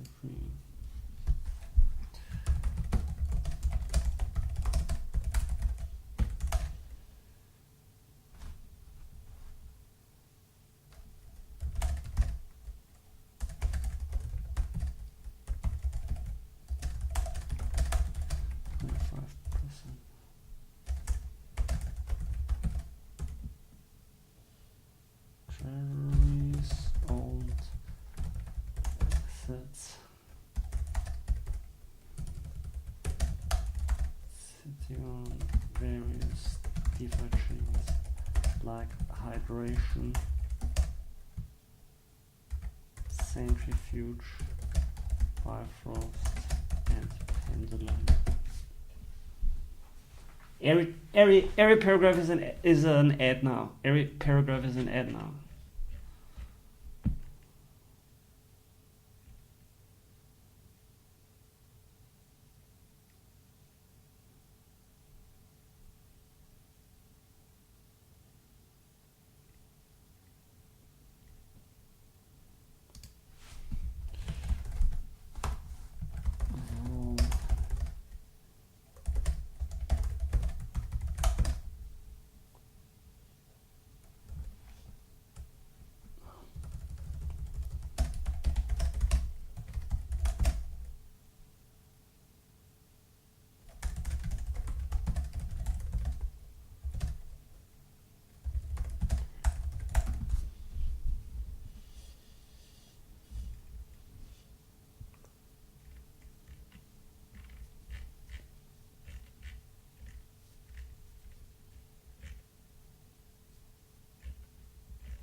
Ooh.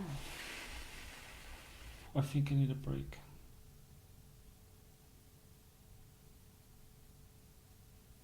I think I'm gonna exit the call now, and maybe later we'll continue writing, but I need a break now. And maybe I'm done for today. It's 10 already. And I feel like my mental capacity is going down. I think it's better to just continue working on it tomorrow when I have better mental capacity again. So I'm gonna quit now. Thank you for the 2 people that are on the call, and goodbye, see you soon.